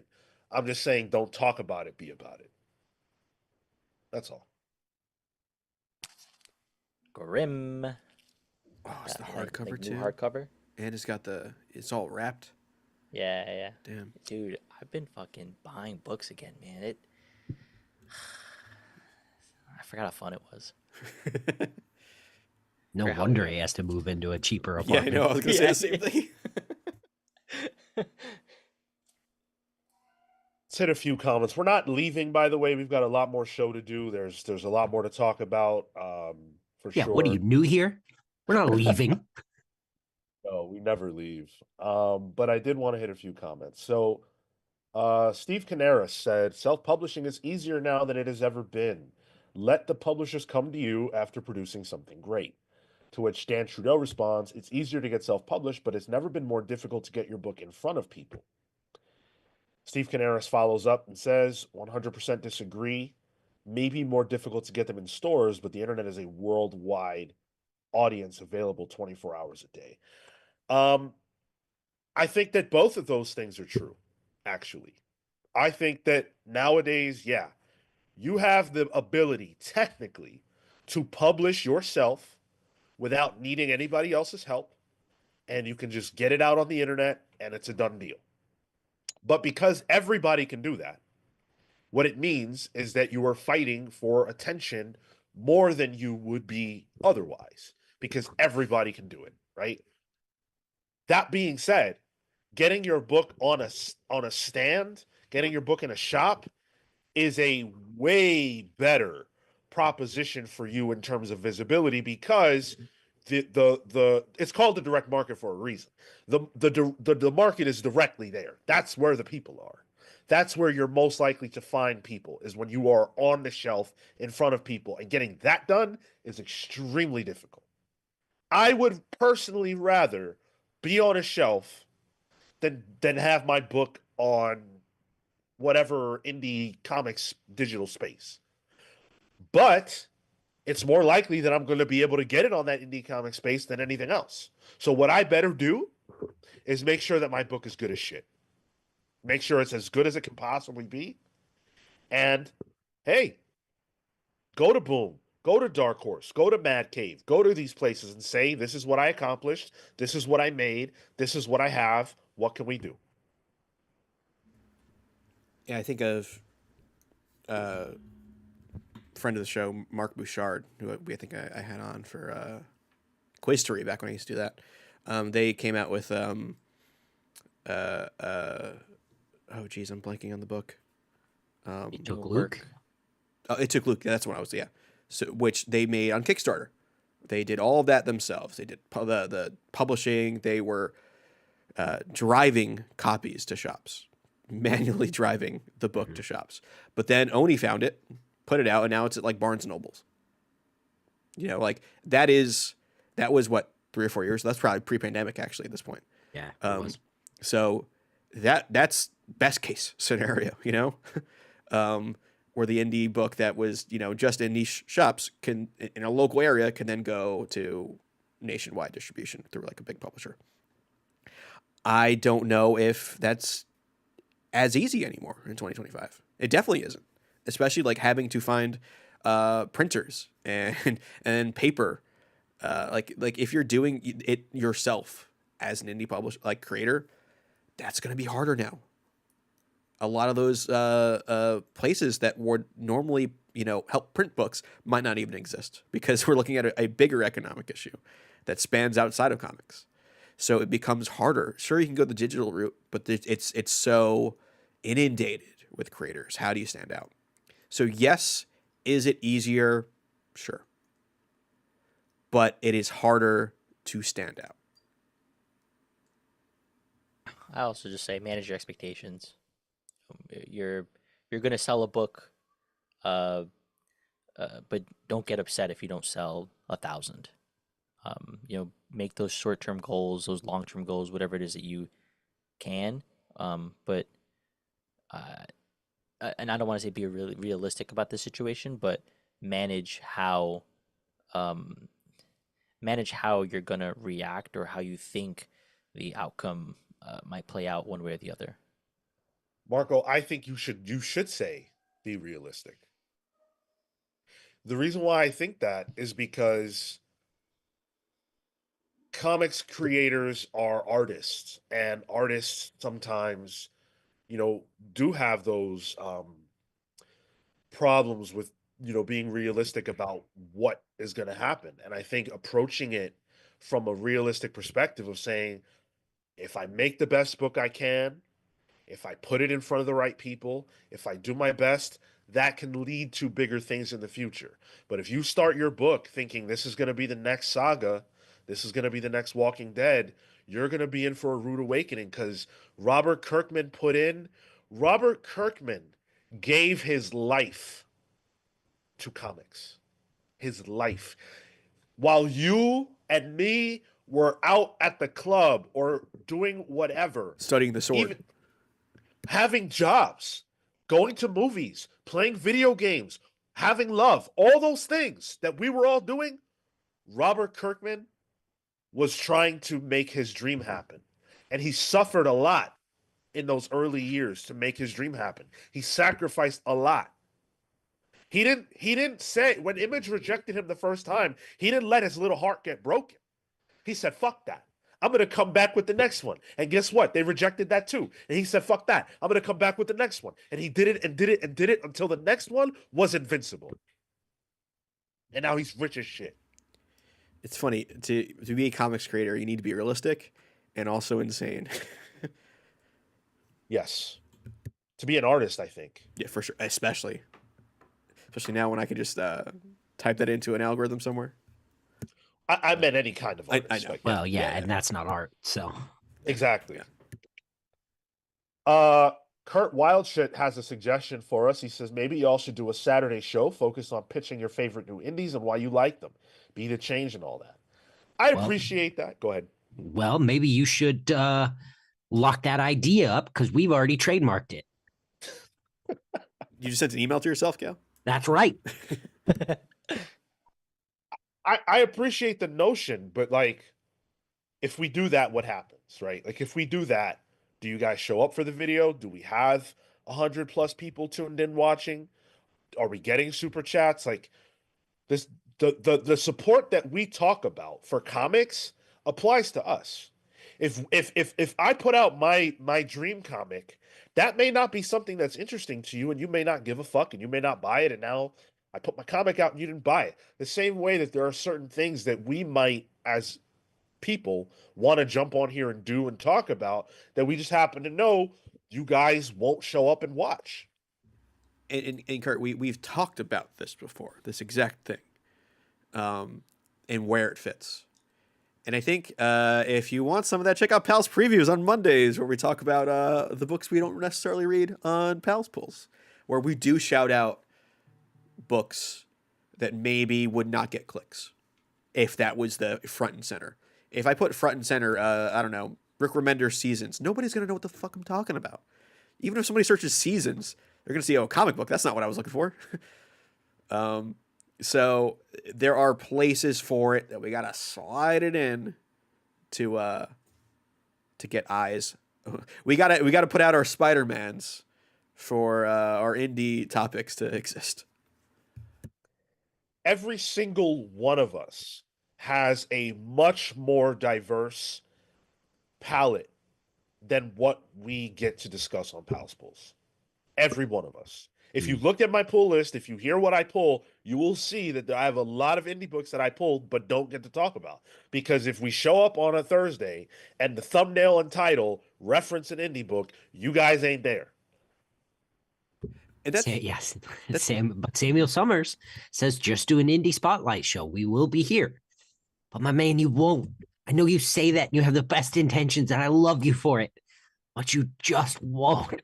And I know that could sometimes seem like, all right, well, we're just doing it for content for views' sake, and stuff like that. But then we need the views to get more eyes on it so that everything gets seen. It's on the back of everything. So if we are at a point where our views can justify that, then we will gladly do that. But we need to put out more accessible and evergreen content to be able to. We need to do that to be able to have our discussions on Monstrous, in the future, which I would love to talk about. Well, don't worry. Sean's never going to read it, so Yeah. don't worry about that. He's going to spite read it now if we keep busting his balls about it. He's going to show up on Pals Pulls one day. He's like, hey, guys, guess what? No, he won't. That's not going to be happening. Yeah. Come on. C.W. Gordon says, indie comics podcast? Hell nah. Snow Bunny podcast? Well, hold on now. Sean, what are your thoughts on Emma Frost and Marvel Rivals? Go. People showed up. Good. People did show up. Not only did people show up, people paid me to do that. You know what I'm saying? Like, and did they have to? No. You guys know we love you guys. But sometimes incentive matters. And like, we'll do whatever you want if you're going to directly pay for it. But if it's going to be a live stream or whatever, it's got to have certain things. And it's also a rising tides lift all ships situation, even for us. Yeah. The more topics we can do about DC and State of Comics means the more we can talk about the other stuff that we want to talk about within that. It just might not be headline. Steve Canaris, though, gives us props and says you guys actually do more indie than most. Thank you. Nice. I'm sure of that, but like I don't want to get on here and denigrate other YouTubers, especially the ones I like. But yeah, I'm positive of that. But guess what? If you guys approach them with that same question, they would give you the same answer. Because we're all doing the same thing. Comics are dope. I don't know what BJ's like palette is necessarily, but I'm sure if BJ would love to talk more about Milestone. BJ would love to talk more about certain indies. But every time he does, his views reflect that, and that hurts. BJ has a family. He's feeding them partially off what he does on YouTube. If he were here right now, I'm sure he'd be saying the same shit we are. Well, you just said shit, so he had to turn it off. Well, So, he wouldn't say that. Yeah. Figure Drawing says, whoa, the Comics Pals community are too lame to watch an indie spotlight. Confirmed. I'd be here 100% for that, however. I mean, look, you guys have your tastes, right? And there's nothing wrong with that. I don't even think about it that way. I just know how it works. Like we just did Alias for Bendis. A Bendis Avengers thing would do better, but all of us wanted to read Alias. I think I think maybe Avengers might have been some of our preference, but I personally wanted to read Alias because that was interesting to me. But like Jessica Jones alone would be less clickable than Avengers, let alone Alias, which doesn't have Jessica Jones in the name. But it's just the nature of things, and you kind of have to balance it out and make things make sense. Yeah, it's our lowest performing book club in a while. Rack them up. It was good. A good episode, guys. Check it out. Yeah. Hey, show up. Yeah. Go look at that. And the funny thing is that in our space, maybe even more than the actual comic space, quality isn't as important. There are channels that I'm not going to name that I think are pretty bad and more views. Why? Because they talk shit or because they focus on only certain things. Whatever the case is, the title and thumbnail, whatever's on there is more important than the quality of the actual content. Comics are dope is in the chat. Boom, perfect. He says it's true. I have a stack of niche graphic novels I'm still trying to figure out a video for. I want them showcased, but if no one watches it, was it ever a showcase? That's exactly what I'm saying. What we're all saying. Samuel Summers still pushing. He says, "Are we able to sponsor a show for a certain dollar amount? What's the amount?" We hadn't talked about that. And we would have to consider that one. We'd have to crunch some numbers. I don't know what it would be. I can tell you what I think the number is.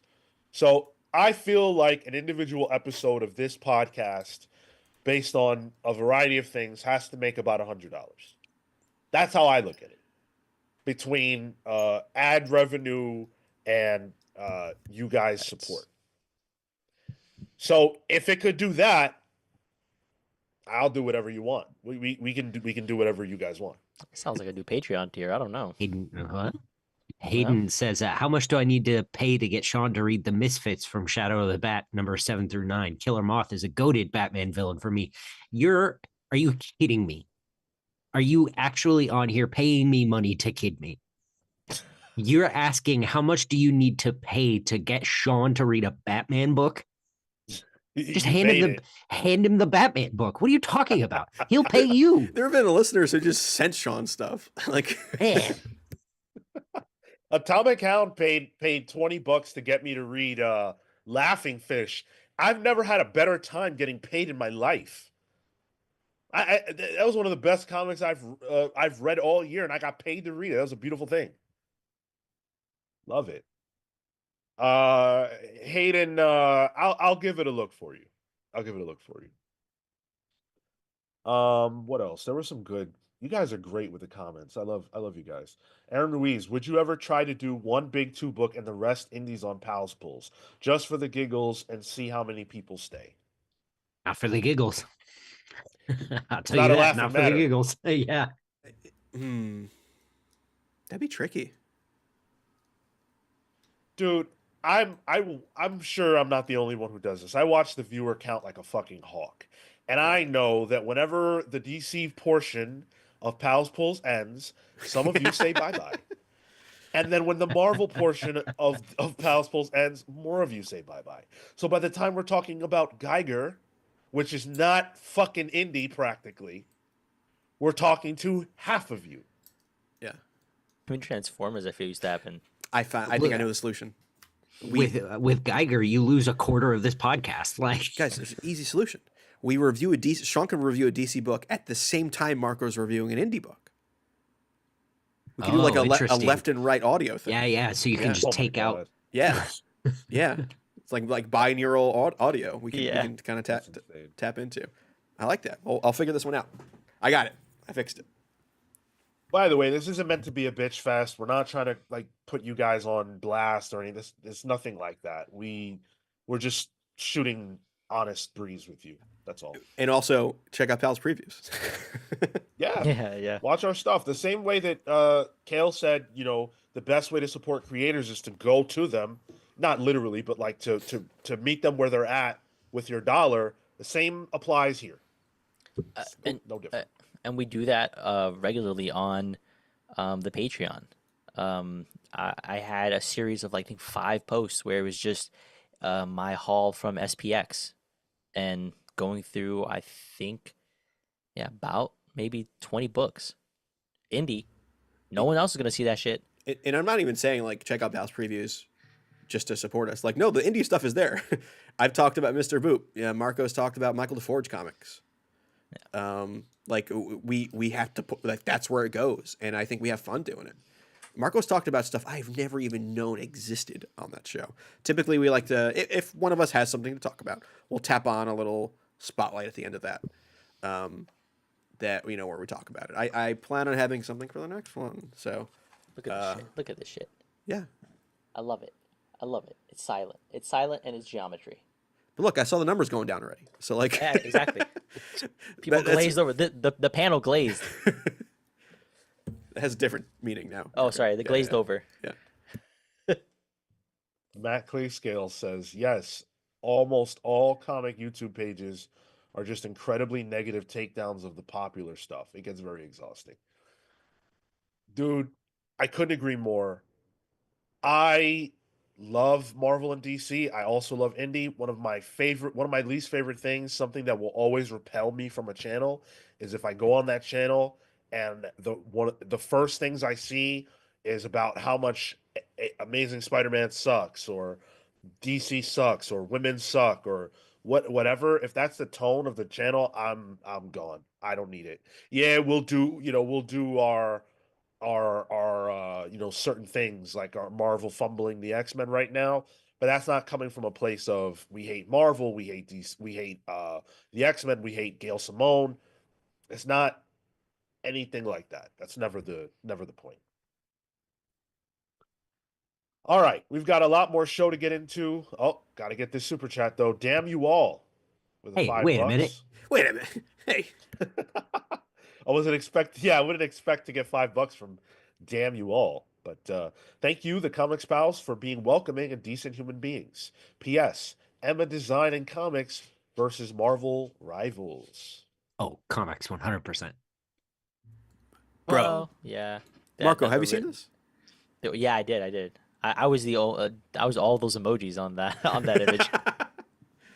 Nasty. She got Emoji'd all over the place. They showed her the skin you could buy, which is like a take on the Bendis era, all new X-Men design.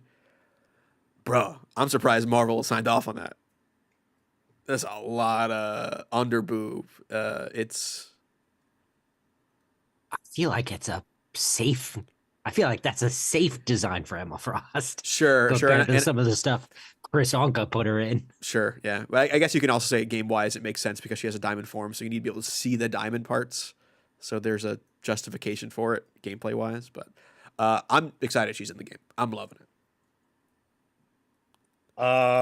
I say her comic design, and it's not even close. Not because she doesn't look good in the game, she does, but she's looked very good in the comics. And we've got many artists have had their rendition of her. And, I think they all look great. Thigh physics though that's a different breed. Insane. And she got a That's choking nuts. move, Sean. Man, I'm about to find a way to make Tron real. I'm blue skidooing into my computer screen real quick. Julia Raul with the $5. If you guys keep super chatting, we're not going to be able to move the show forward. And trust me, there's a topic that we're gonna have fun with. Not that I'm trying to discourage super chats, by the way. Julia Raul, thank you, Julia, says, I have a question. How long will the Absolute Universe last if Gunn's Superman doesn't succeed? Will WB go out of business? Okay. WB will not be going out of business if Superman doesn't succeed. I feel pretty confident in saying that. Forever. But B, I don't think that Absolute Universe is tethered in any way to what James Gunn is doing. I think they're very separate entities altogether. Let me offer this tenuous tether. Superman bombs. Does that mean WB is more likely to sell off DC? Because it's like, all right, movie-wise, it's not doing much for us. No, Does somebody else want to buy it? they'll pump out another Batman movie. What are you, crazy? If Sony hasn't sold Spider-Man after all these disasters, Yeah. I guess WB even when ain't it bombs, it's still doing better than most of the other stuff. Yep. Leagues better. And the IP alone is like, there's no way they'll sell it. and WB owns it. Like Yeah. Sony's just sort of renting it for movies. WB is making all them dollars off of the t-shirt sales and the the backpacks and everything else. That's way too much money. Batman alone, there could never be another movie based on any other DC character except Batman. It would still be worth it. Yep. All right, let's keep things moving. You guys have been great today. We've got a lot more to talk about. What I want to get into now is the book club. So it's April, and we are ahead of the curve somehow going into April because we already know the final 4 books for this month's book club and theme. And it's Jeff Johns month, if you didn't know that, because I don't even think we were able to talk about, I don't think we talked about that last week. Maybe we did, but it's Jeff Johns month, and we've got our final 4 books, which are votable for all supporting members of our Patreon, patreon.com/thecomicspals. And so here are the final 4 books. Doomsday Clock, which I'm very excited about. But we've got Doomsday Clock, Green Lantern, Infinite Crisis, and JSA. Those are the 4 options that our patrons have. We need more votes. Voting closes on Tuesday, so get them in. JSA is dominating this poll. What? And none of us thought it would even make a dent. Whoa. Yeah, we literally talked behind That's the scenes. Crazy. Yeah. We almost paired it up with Avengers because we were like, there's no way. It's not gonna win anyway. It doesn't matter. I literally said it doesn't even matter. JSA doesn't have a shot. Here's the thing I'm realizing about the patrons. They got taste. The patrons have taste for like what would be interesting to see a discussion about. Do you know what I mean? Yeah. Where it's like Doomsday Clock, it's everywhere. I got that everywhere. Oh, You know what? I'm gonna go one step further. The patrons have a taste, and they got a taste from my man, Wildcat. Wildcat that's what effect. it is. Yeah. Yep.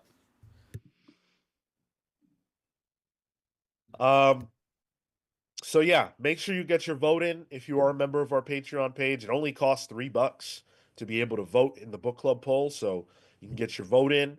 And there's a lot of other stuff you will be able to experience as well. But with that does come the theme of the month, which it is Jeff Johns month. And so what we're going to get into now is our top 5 Jeff Johns comics, but not before we read off some of these super chats. So let's just get through these real quick. Jesse with the $4.99. Snickety Snick, Comics Pals are the best at what they do. Thank you, brother. Wow. Appreciate that. And what we do is what a lot of middle-aged males do. And half of us are very pretty. All right. Matt Fisher with a $1.99 says, "Marry Venmom movie." Oh my god. Yeah. Wild. Okay. Bro, get Kirsten Dunst in there. This is it. This is her chance. Bring back MJ, make her a mom, give her a minivan, slap Venom in that movie. Just that's it. She's taking her kid Whoa. to soccer practice, Hey, and needs to save the day. if this means that Marco gets to audition for the role of Paul, I'm all for it. Ooh, Bro. I'd be so good at Paul. Bro, it would be Bridget Jones with Venom. I think that's my worst nightmare. I would love Those that. I think are for the nice, bit. Peter. That's studio gold. Marco as Paul in a movie that is nightmarish, and teaming you up with Mary Jane, Kirsten Dunst, one of my childhood crushes.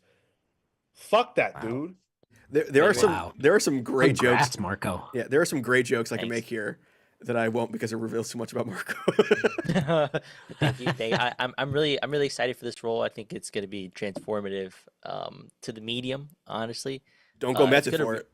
What? Don't go method for it. That's all I'm gonna say. Again. Again? Yeah. Matt Fisher followed up though with another 199. Says Axis Book Club. No, Oh, thanks. no, hell no. Thanks for the $2 though. Another $2 and says, how did Flash not make it? Flash got like Surprising. 3 nominations. Yeah, it was very little. Yeah. There's a good Flash too. Another 199 from Matt Fisher. Ghost Machine Book Club ? Ghost Machine doesn't even have books. We need at What least are they 4 gonna- to come out. Yeah. They have one book. How do you? And also, One- we've reviewed it all. Yeah. Okay, what do you guys think of Geiger? Cale certainly doesn't like it. You want a I mean, super other cut? than Geiger and Rook, how many even have an arc done? Junkyard Yeah. Joe. Junkyard Joe. Jump, Yeah. jump, jump. Joe. Yeah, I don't think any of them do actually. They're all on issue 5. It would essentially be doing a Jeff Johns month again. Yeah. So Matt Fisher, to answer your question, get back to us in about a decade, and then we can see if that could be a thing. Okay, now we can get into our top 5 Jeff Johns books. Jeff Johns is one of the greatest creators, I think, of all time, certainly of the modern era, and definitely of DC's crop of creators. And he's done a lot of really great books. And so we wanted to talk and celebrate some of those. I'm sure that there will be some commonalities amongst our lists, but because of how many great Jeff Johns books there are, I think you might hear about something you haven't yet read. So, Marco, why don't you kick us off with your number 5? My number 5 is The Event Forever Evil. It was one of the first events that I'd ever read, and I started getting all of the crossovers, especially because it led with the like Justice League Dark stuff. So I was all in on the adventures there, and I just had a really fun time with that series. I remember being like mind blown at the time because I was a new comics reader to weekly comics, superhero comics. So I cherish that. Awesome. Tyler? Number 5 is Aquaman for me. I think Jeff Johns did some really amazing work with Aquaman. Starting with Brightest Day, where he brought Arthur Curry back post Blackest Night. And then really with the New 52, though, with that Aquaman number 1. He said, hey, you like what I did with Green Lantern? I'm going to do it with Aquaman instead. And I think really blowing up that world and giving Aquaman a supporting cast that was recognizable really did wonders for him. I loved that book. And then Eben Rice was no slouch either on that book as well. It's still probably one of the gems of the New 52. Universally, I think people would agree with that. And I think it's just a great read. And I think since then, Aquaman, when he has a book, has been pretty good. And it's all kind of leaned from that iteration and reimagining of the character. How about you, Cale? So I'm gonna go incredibly specific for my number 5, and it's very specifically because I remember the feeling of first getting into comics and being teased by the cover of this book and being so upset and passionate about it that I raced to the store when I had the chance. This one is the Countdown to Infinite Crisis number 1. And it's the one where Blue Beetle is killed by Maxwell Lord. So the cover of this is Batman holding someone's body, while the rest of the DC universe sort of looks on. And it was one of my earliest experiences of looking into forums and like what people are saying and who this could be and anticipating it, because I was so entrenched in learning and soaking up as much as I possibly could. And like for me, like the potential that it could be Nightwing was emotionally devastating. And so with this lead up into Infinite Crisis, I was very on the hook and very ready to be there for whatever happened. And this is co-written by Johns Rucka and Judd Winnick, but so there's no at this point anyway, there's no way to know who did what. But this book itself with Jeff Johns' name on it is very high up there for me. Still got to read that. For me, my number 5 is Junkyard Joe. That Ghost Machine miniseries that he did with Gary Frank and everybody was tremendous. Junkyard Joe's my favorite character of the like Ghost Machine universe so far. I love robots. I think that type of stuff is super cool. And I think Gary Frank did an amazing job with Junkyard Joe in terms of giving a robot, a machine with no feelings per se, no brain, the same way we think about that stuff. Being able to give him emotion and put that on his face and have us connect with that character. That book has a very Steven Spielberg quality to it.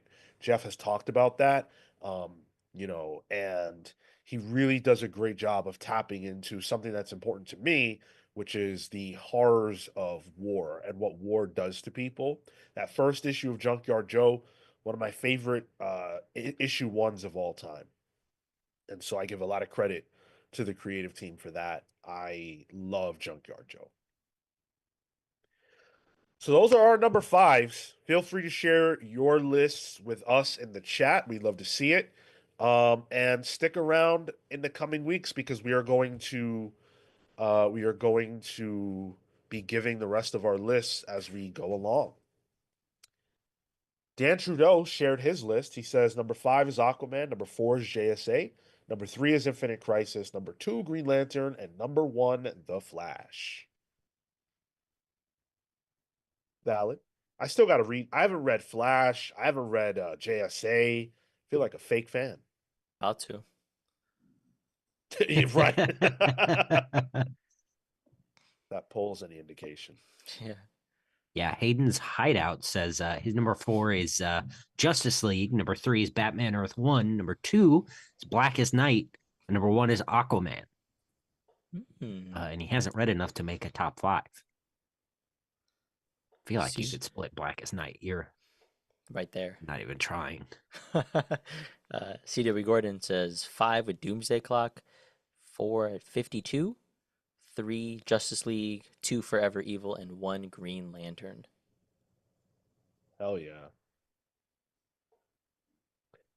Game City Savior asks Cale, are you really that old to run to a Crisis book the day that it dropped? Dog, I was 12 or 13 when that book dropped. So yeah. It's back when you can run. Well, I mean, listen, there's one thing I can do is run. Okay. It's not for long and it's not very fast, but I can run. Cale was not talking about Crisis on Infinite Earths, by the way. Cale was not alive when that was coming out, contrary to popular belief. That's just what I say on TV. Uh-huh. We've got some unfortunate news to report. It sucks, especially in light of what we just spent the last couple of hours discussing. But TFAW.com, Thing from Another World, I believe is what that stands for. Correct. Is shutting down. They're shutting down. Now, it's important to note that this is only referring to the website, not the stores. The in-person stores will remain open, but a lot of people use Thing from Another World for their weekly pull list. And so you will no longer be able to do that as of, I believe, this coming week. That will be shutting down.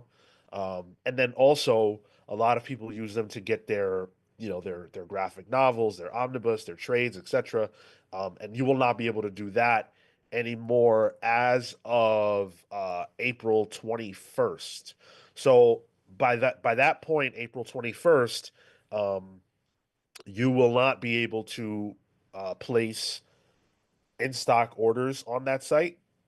And then April 30th, everything shuts down.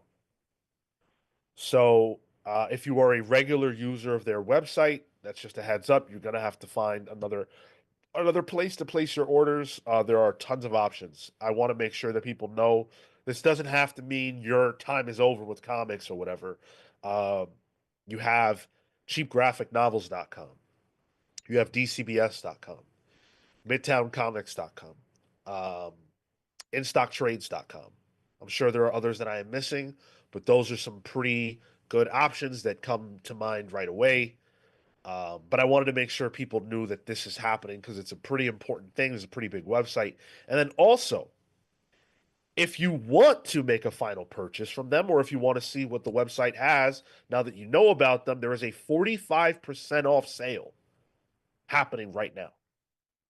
So if you've got some stuff you want to pick up from them, now would be a great time to do that. I'm glad you shouted that out. I had the link ready to go. So it's in the chat as well for anybody. Go there and you can go check out what they got. Yeah, this sucks. This sucks. I've been to the shop before. The shop's really nice. It's in Universal City Walk in California. But yeah, this is a bummer for people who rely on that. Like I used to do Midtown shipping for my pull list way back when. And that is a ritual. You know, you get that box every week, or depending on how you set up, have your deliveries or whatever. But having that, it seems pretty sudden too, right? Yeah. That's got to suck because that's going to cause a gap or at least a quick stoppage, which comics never needs because that is jumping off point for people. Shame. Yeah, it's a bummer. This is more of a PSA than a talking point, I guess, but I just thought it was important for everybody to know. Um, I'm very happy that the stores are going to remain in place, though. Steve Canera says, "Isn't it owned by Dark Horse?" Sort of. I mean, I think his name is Mike Richardson started Things from Another World, and Mike Richards, and that kind of like birthed Dark Horse. So I guess the answer is yes, but not. It's not that Dark Horse birthed TFAW. Sort of the other way around. Yeah, he's their president now, CEO or something. Yeah. All right. Let's do a little MCU talk. Everybody's favorite subject around here is the Marvel Cinematic Universe, which put out a new announcement over the week at CinemaCon. In fact, CinemaCon 2025. We learned about a lot of movies. We're only interested in the MCU bit for the purposes of this podcast. We learned about Spider-Man Brand New Day. That is a movie that will be directed by Destin Daniel Cretton, who directed Shang-Chi, in fact. And it's going to be hitting theaters July 31st, 2026. I have seen rumors and scuttlebutt, and who knows how much validity there is to any of this shit.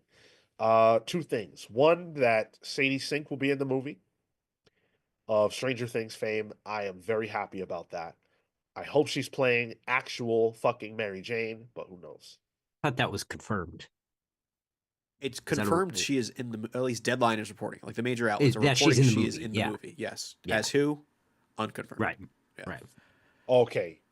Yeah, fair enough. I guess thank you.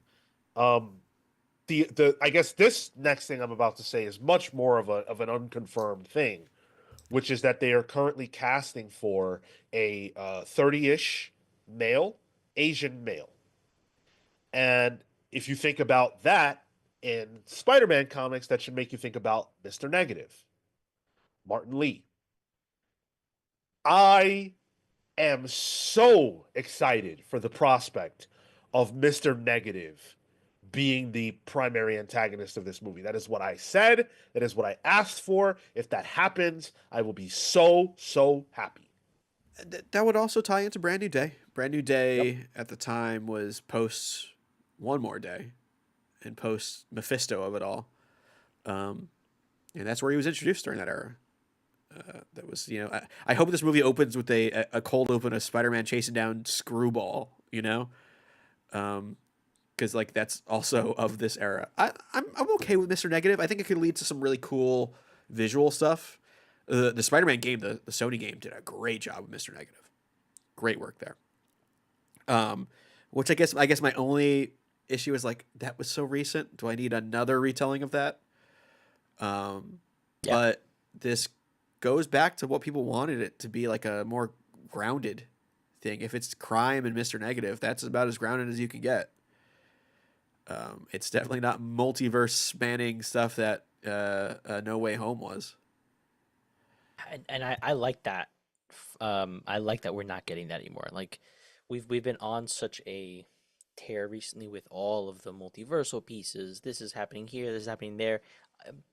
Keep Spider-Man out of that for now, because I think there's a need for this next Marvel movie to hit really well, to bring and reinvigorate people back.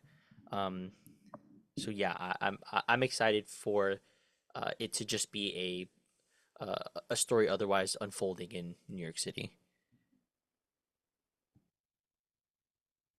I agree. I don't want more Spider-Man like traversing the fucking stars and all that. Like that phase was fine, but I think now's the time to put the spotlight back on him and in New York and core New York stuff. That's why I was hoping for Kingpin. Um, that's probably not going to happen. I don't think we're going to be able to get Kingpin. Vincent D'Onofrio said Kingpin can only appear in television shows. So, Damn. Interesting. Wow. yeah. So Tom Holland on Daredevil? That's crazy. That ain't happening. That Whoa, definitely ain't happening. whoa, that was a leap. The inverse is not happening. If they're gonna do Brand New Day, there's a better villain than Mr. Negative they could do. Menace. The female goblin with the fucked up face. I hated Menace. I was hoping hated you Menace. did. Yeah, Menace sucked. I liked Freak. Remember Freak? Yes, I remember Freak. Freak Was would be better. a great character to actually put in the movie as like a obstacle for Spider-Man to have to go, and then have like a kind of awesome action sequence with that. Yeah, I just Google who this was. Menace is gross, dude. Menace is, yeah, got like big old nubs on her head. Yeah, what the fuck? Cool glider. Yeah. Who do you guys think Sadie Sink is gonna play? Is she gonna be the real Mary Jane or somebody else? If they do the real Mary Jane, I'll be pissed. Before you continue, let me just explain what that even means. So obviously everybody knows Zendaya's been in these movies, but she doesn't play Mary Jane. She plays Michelle Jones, which is very specific and particular.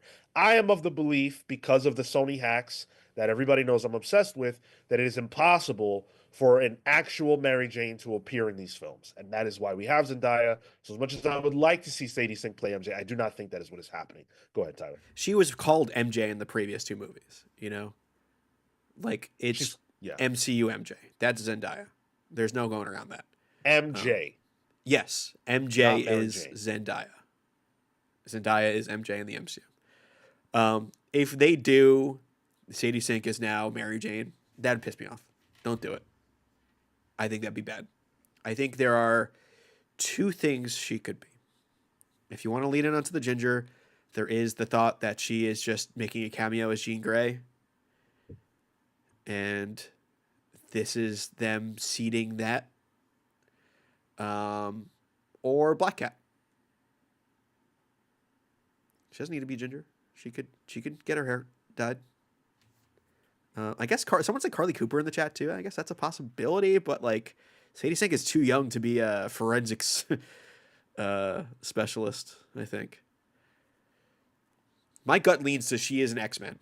Yes, Jean Grey makes the most sense, but I think they're going to start seeding those characters soon in 2026. Oh, Jean Grey? Yeah, I said it like 3 times.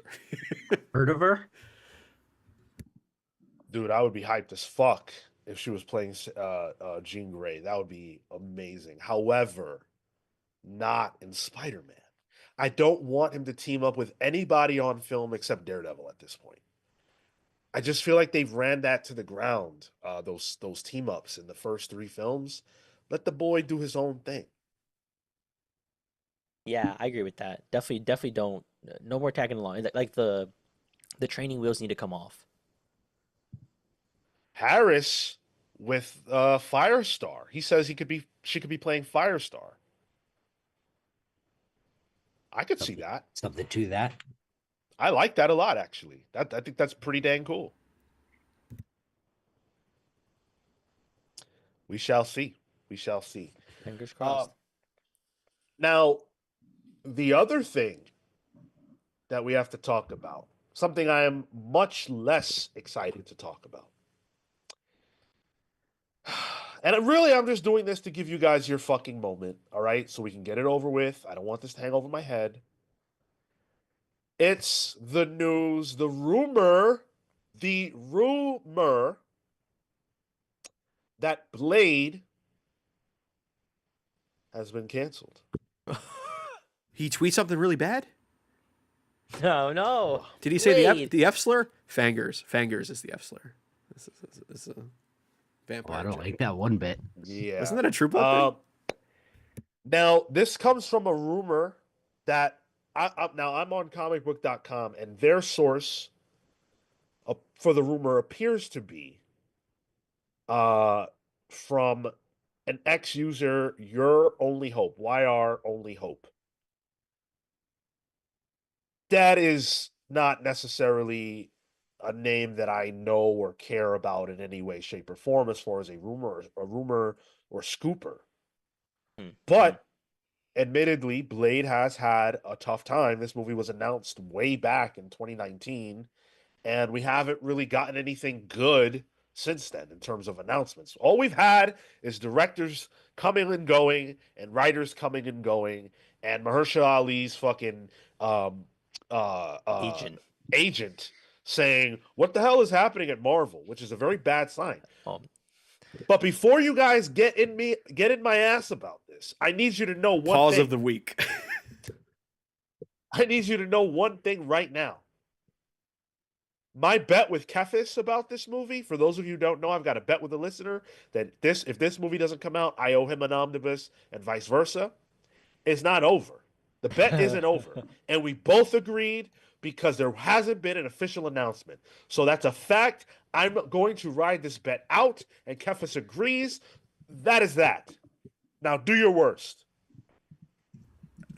I mean, I gotta say, we gotta stop betting in general with listeners. I think it's just a bad look. It's not worked out for us. no, most I say double down. But it's fun. Yeah, Make it. Yeah, I think Marco's right. Make double it down.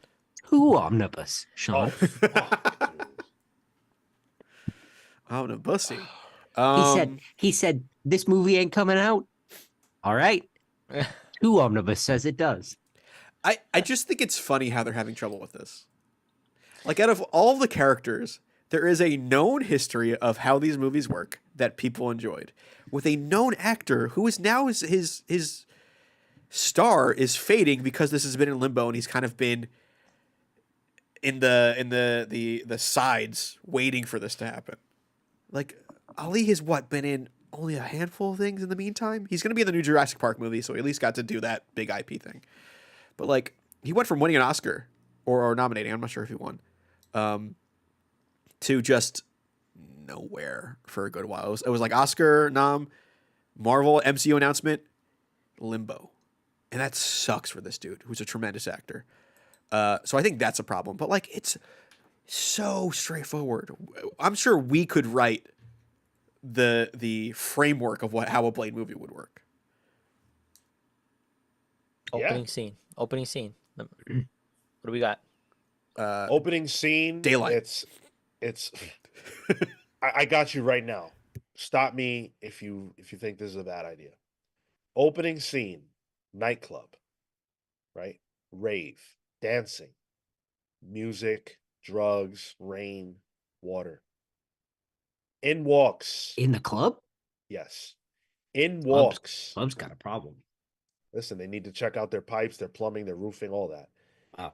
In walks a black vampire with a trench coat and stakes. Medium well, rare. What are we talking? Well done. What do you think? I think well done just to get You wanna, get him in. yeah, you wanna you wanna kill a vampire? Give him a well done steak. Yeah. And in that club is a guy, a white guy with frosted tipped hair named Deacon Frost. And Blade is trying to kill Deacon Frost, and that's the movie. Sounds familiar, but I like it. And that's the movie. We said that Done. was the opening. No. I recently rewatched the first Blade movie. There's not much to it. It's just fucking cool. That is the movie. Yeah. Yeah, sure. You throw in Blade's mommy issues as kind of a overarching theme throughout, but it should seem straightforward. I think maybe the having to tie this into the MCU of it all is maybe where they're having issues. That's the only way I can see an issue because it's such an outlier. But fuck it, screw it. But you could do something like they did with Man Thing, you know, like make it this kind of like out of it's still the MCU, but like kind of out of time, out of place. Werewolf by Night. That's what it was. Of course, he would focus on the man thing of it all. Right. Wow. He loves him a man thing. Jesus, it's that would kill it though, Marco. Like that was made for TV movies for Disney Plus, is what that was. And I enjoyed it, but as soon as you tell audiences like, oh, this doesn't matter to the main MCU, they'll just be like, okay, cool, I'll wait for Disney Plus. See you later. Yeah. Bye. Yeah. Yeah. So I don't know how they, and then I think with the tie-in that they had, because Ali did appear in the MCU as voiceover in Eternals, which did not do well. I think they had plans for Black Knight and Kit Harington to tie into all this, and I think that's probably where they're having stumbling. They're stumbling over. It's like, all right, do we tie that into this? That didn't do well. Do people still want that? I don't know. I don't think they're thinking about Eternals. I think this movie isn't happening because a million things went wrong, and I don't think they know how to fit it in to what they're doing. I personally don't think we're going to hear a peep about Blade until this phase of films is over with. Yeah. And I think the first peep of Blade we have is Midnight Suns. I think they go straight to a Midnight Suns, and then maybe we'll get a Blade after that. Who wins the bet, Sean, if Midnight Suns comes out before a Blade movie does? The Midnight Suns doesn't count. I don't win for that. However, I don't lose either. Mahershala Ali has to play Blade in a Blade movie. If a Midnight Suns movie comes out and then Mahershala Ali says, all right, guys, that was fun, I'm done with Blade now, I lose. It was a good time, good ride. So when Ali's character dies in that movie, to have his daughter take over the mantle for the I was just thinking solo that. movie. Bro. Yeah. Daughter of Blade. then he shows up in Blade as like a flashback, but he's not starring in it. Does that count? Who wins there? I imagine there's going to be a situation where like one of you sends out an omnibus, and some by weird technicality, no down boo over, their Blade movie does happen with Ali. Yeah. I'm not sending shit out until Mahershala Ali himself says, I am not playing Blade, or Kevin Feige says, we are not developing a Blade movie. Yeah. Kefis says, order doesn't matter as long as there's a Blade movie with Mahershala Ali. Sean wins. Right. And if it doesn't happen, I fucking lose again. Which would suck. Rami, I'm with you, man. I feel like it can operate outside of the MCU, but I think they need it to fit the framework because it has to tie back because the MCU is the product, not necessarily the movies. Wait for the MCU version of Blood Hunt to come out. Oof. Fucking Varney. Honestly, I could see that being the premise of a Blade movie. Oops. And they did all that work in the comics to prep for a movie that never comes out. Remember when Blade was an Avenger? Multiple times? On the Council of Avengers, too. Kefis, why did you even make this bet with me? What oracle foretold to you this outcome? Why? Yeah, like on paper, when it came out, it was a dumb bet on Kefis' end. He said we got Werewolf by Night. How can we not get Blade? It's just crazy. Jesus, man. And you know what? He's right. It's the thing. A quick shout out to Oyabun, who's a member, a 1 month member for the Comics Pals VIP Pal tier.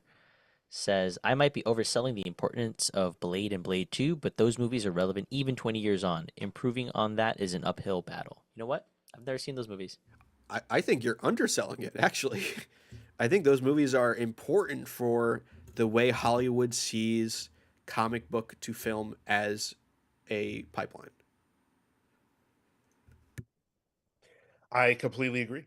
I think Blade 1 was a massive movie for that movement of being able to get like, real comic book films made. Like obviously you have to include Batman Batman 89, but look at what happened after Returns, right? We got Forever, we got Batman and Robin, and then it was like fuck comic book movies. Blade, I think, was the one that came out along with X-Men and showed people that these characters can do really cool things on screen and not just be a joke.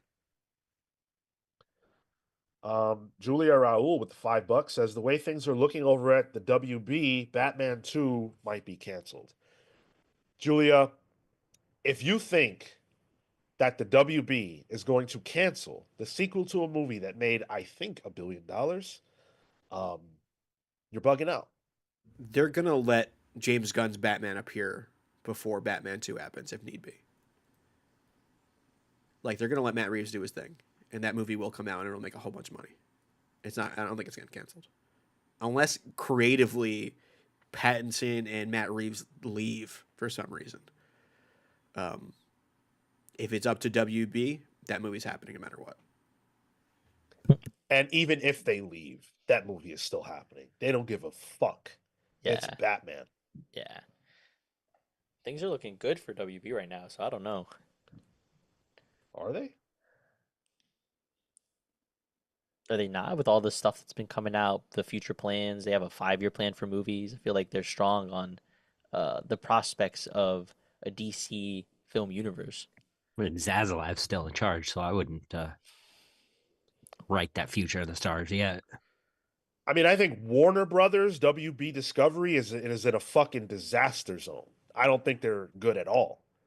I think if you're talking about the James Gunn side of things, yeah, they've got a plan and hopefully they execute, and I trust James, and I think we all do. But WB as a company is in shambles. Mad debt, big problems. I mean, God, we've been talking about their problems for years.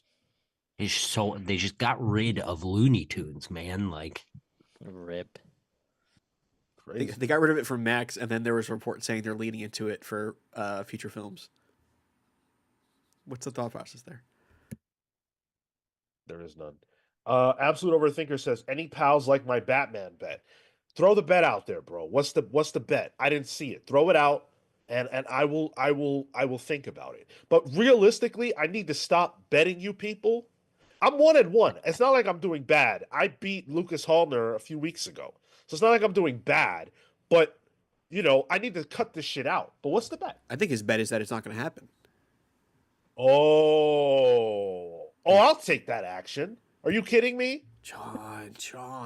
What if you're cursing these movies? Come on, that's a sure bet. Yeah, so was Blade. Batman is a surer bet than Blade, though. I was confident in it until you said you're going to bet on it, and I think you have some bad karma or something. Dude.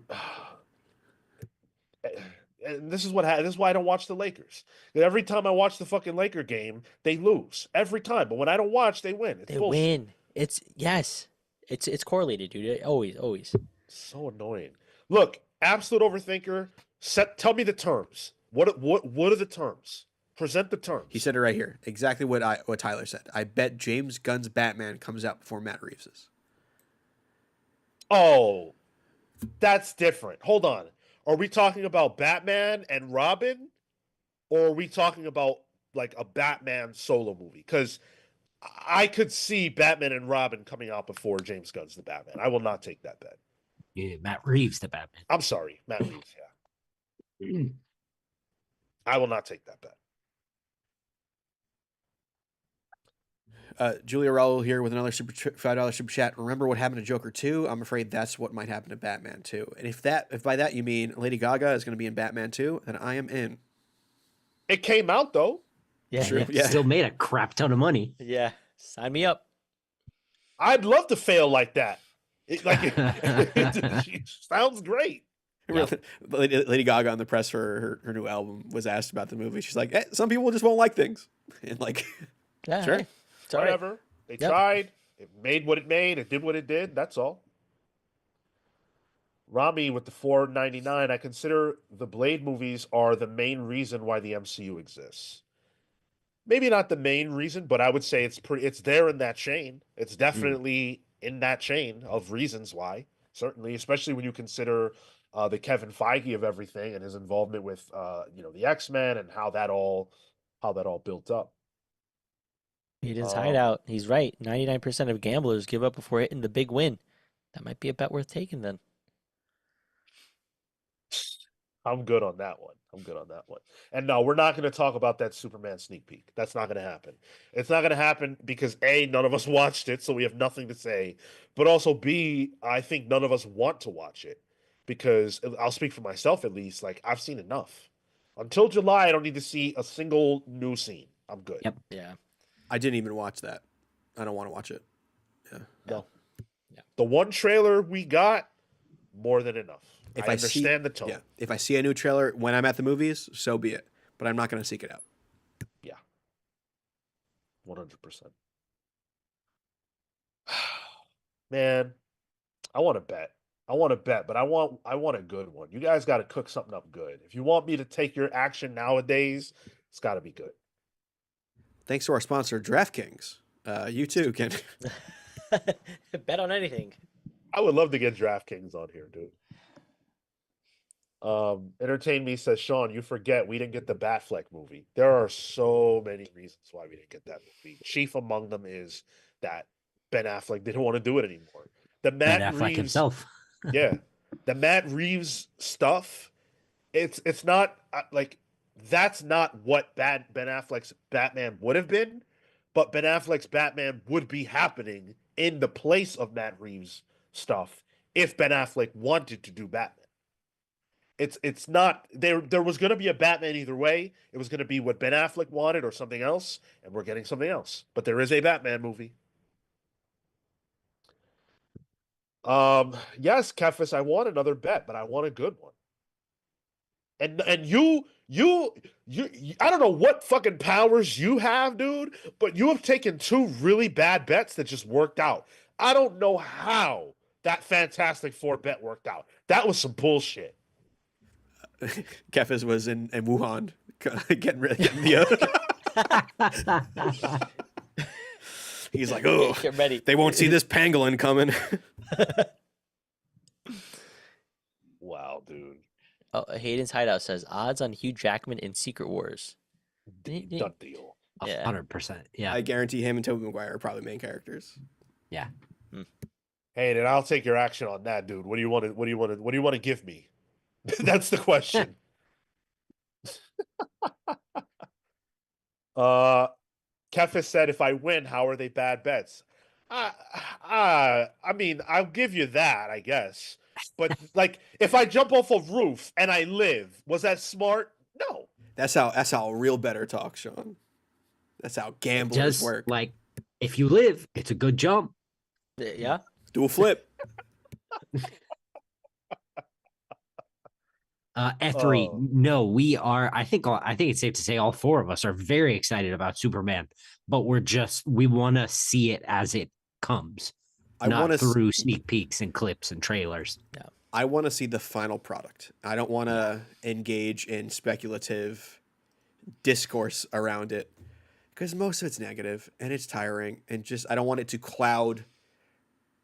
I want to go in virginal. You know what I mean? Like, just give me what James Gunn wanted me to see. Yeah. We don't need more on our end. We've seen that first trailer was enough to be like, yeah, I'm 100% sitting down and watching this. If we were going to talk about it, I'm sure we would say great things. I'm sure we would enjoy it. I'm sure the footage is awesome. It's simply that when I go to the theater, I want to have seen as little as I possibly could have outside of an initial trailer. That's all. That's all.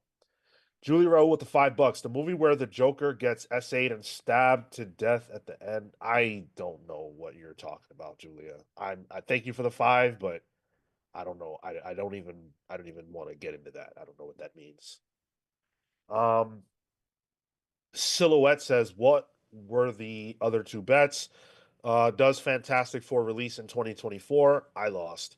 And would I get angry and yell at Marco on Pals Pools, which I won. I did not get angry at Marco. Oh, was that with Kefis? No. That was with Lucas Halner. Oh, okay. Yeah. With Kefis, I only have Right. the FF in this one. Oh, okay. One you have a lot more control over the other four. So Yeah. that second Yeah, bet who was knows an what easy I'm one gonna for say. you. Yeah. I'll take a bet like that any day. All right. We're going to get out of here. It's been fun. It's been real. It's been real fun. Hit the like button on your way out. Make sure that you tune in on Saturday at 1 p.m. for Pals Previews. We're going to have a talk about all the books that are releasing. Not all, but the books Monday. that are interesting to us. We're dropping next week. Monday. Monday. That happens on Monday. I'm You sorry. said Did I Saturday. say? I'm sorry. Mondays. Monday at 1 p.m. And then Thursday, we will be live with you again at 6 p.m. Eastern for Pals Pulls. Then, before you know it, it's Saturday again, and we are right back live with you. Thank you for the chat. Thank you for the engagement. Thank you for the love and support. Hit the like button on your way out. We already did 100 before the stream ended, which is a win to me. We will see you next week.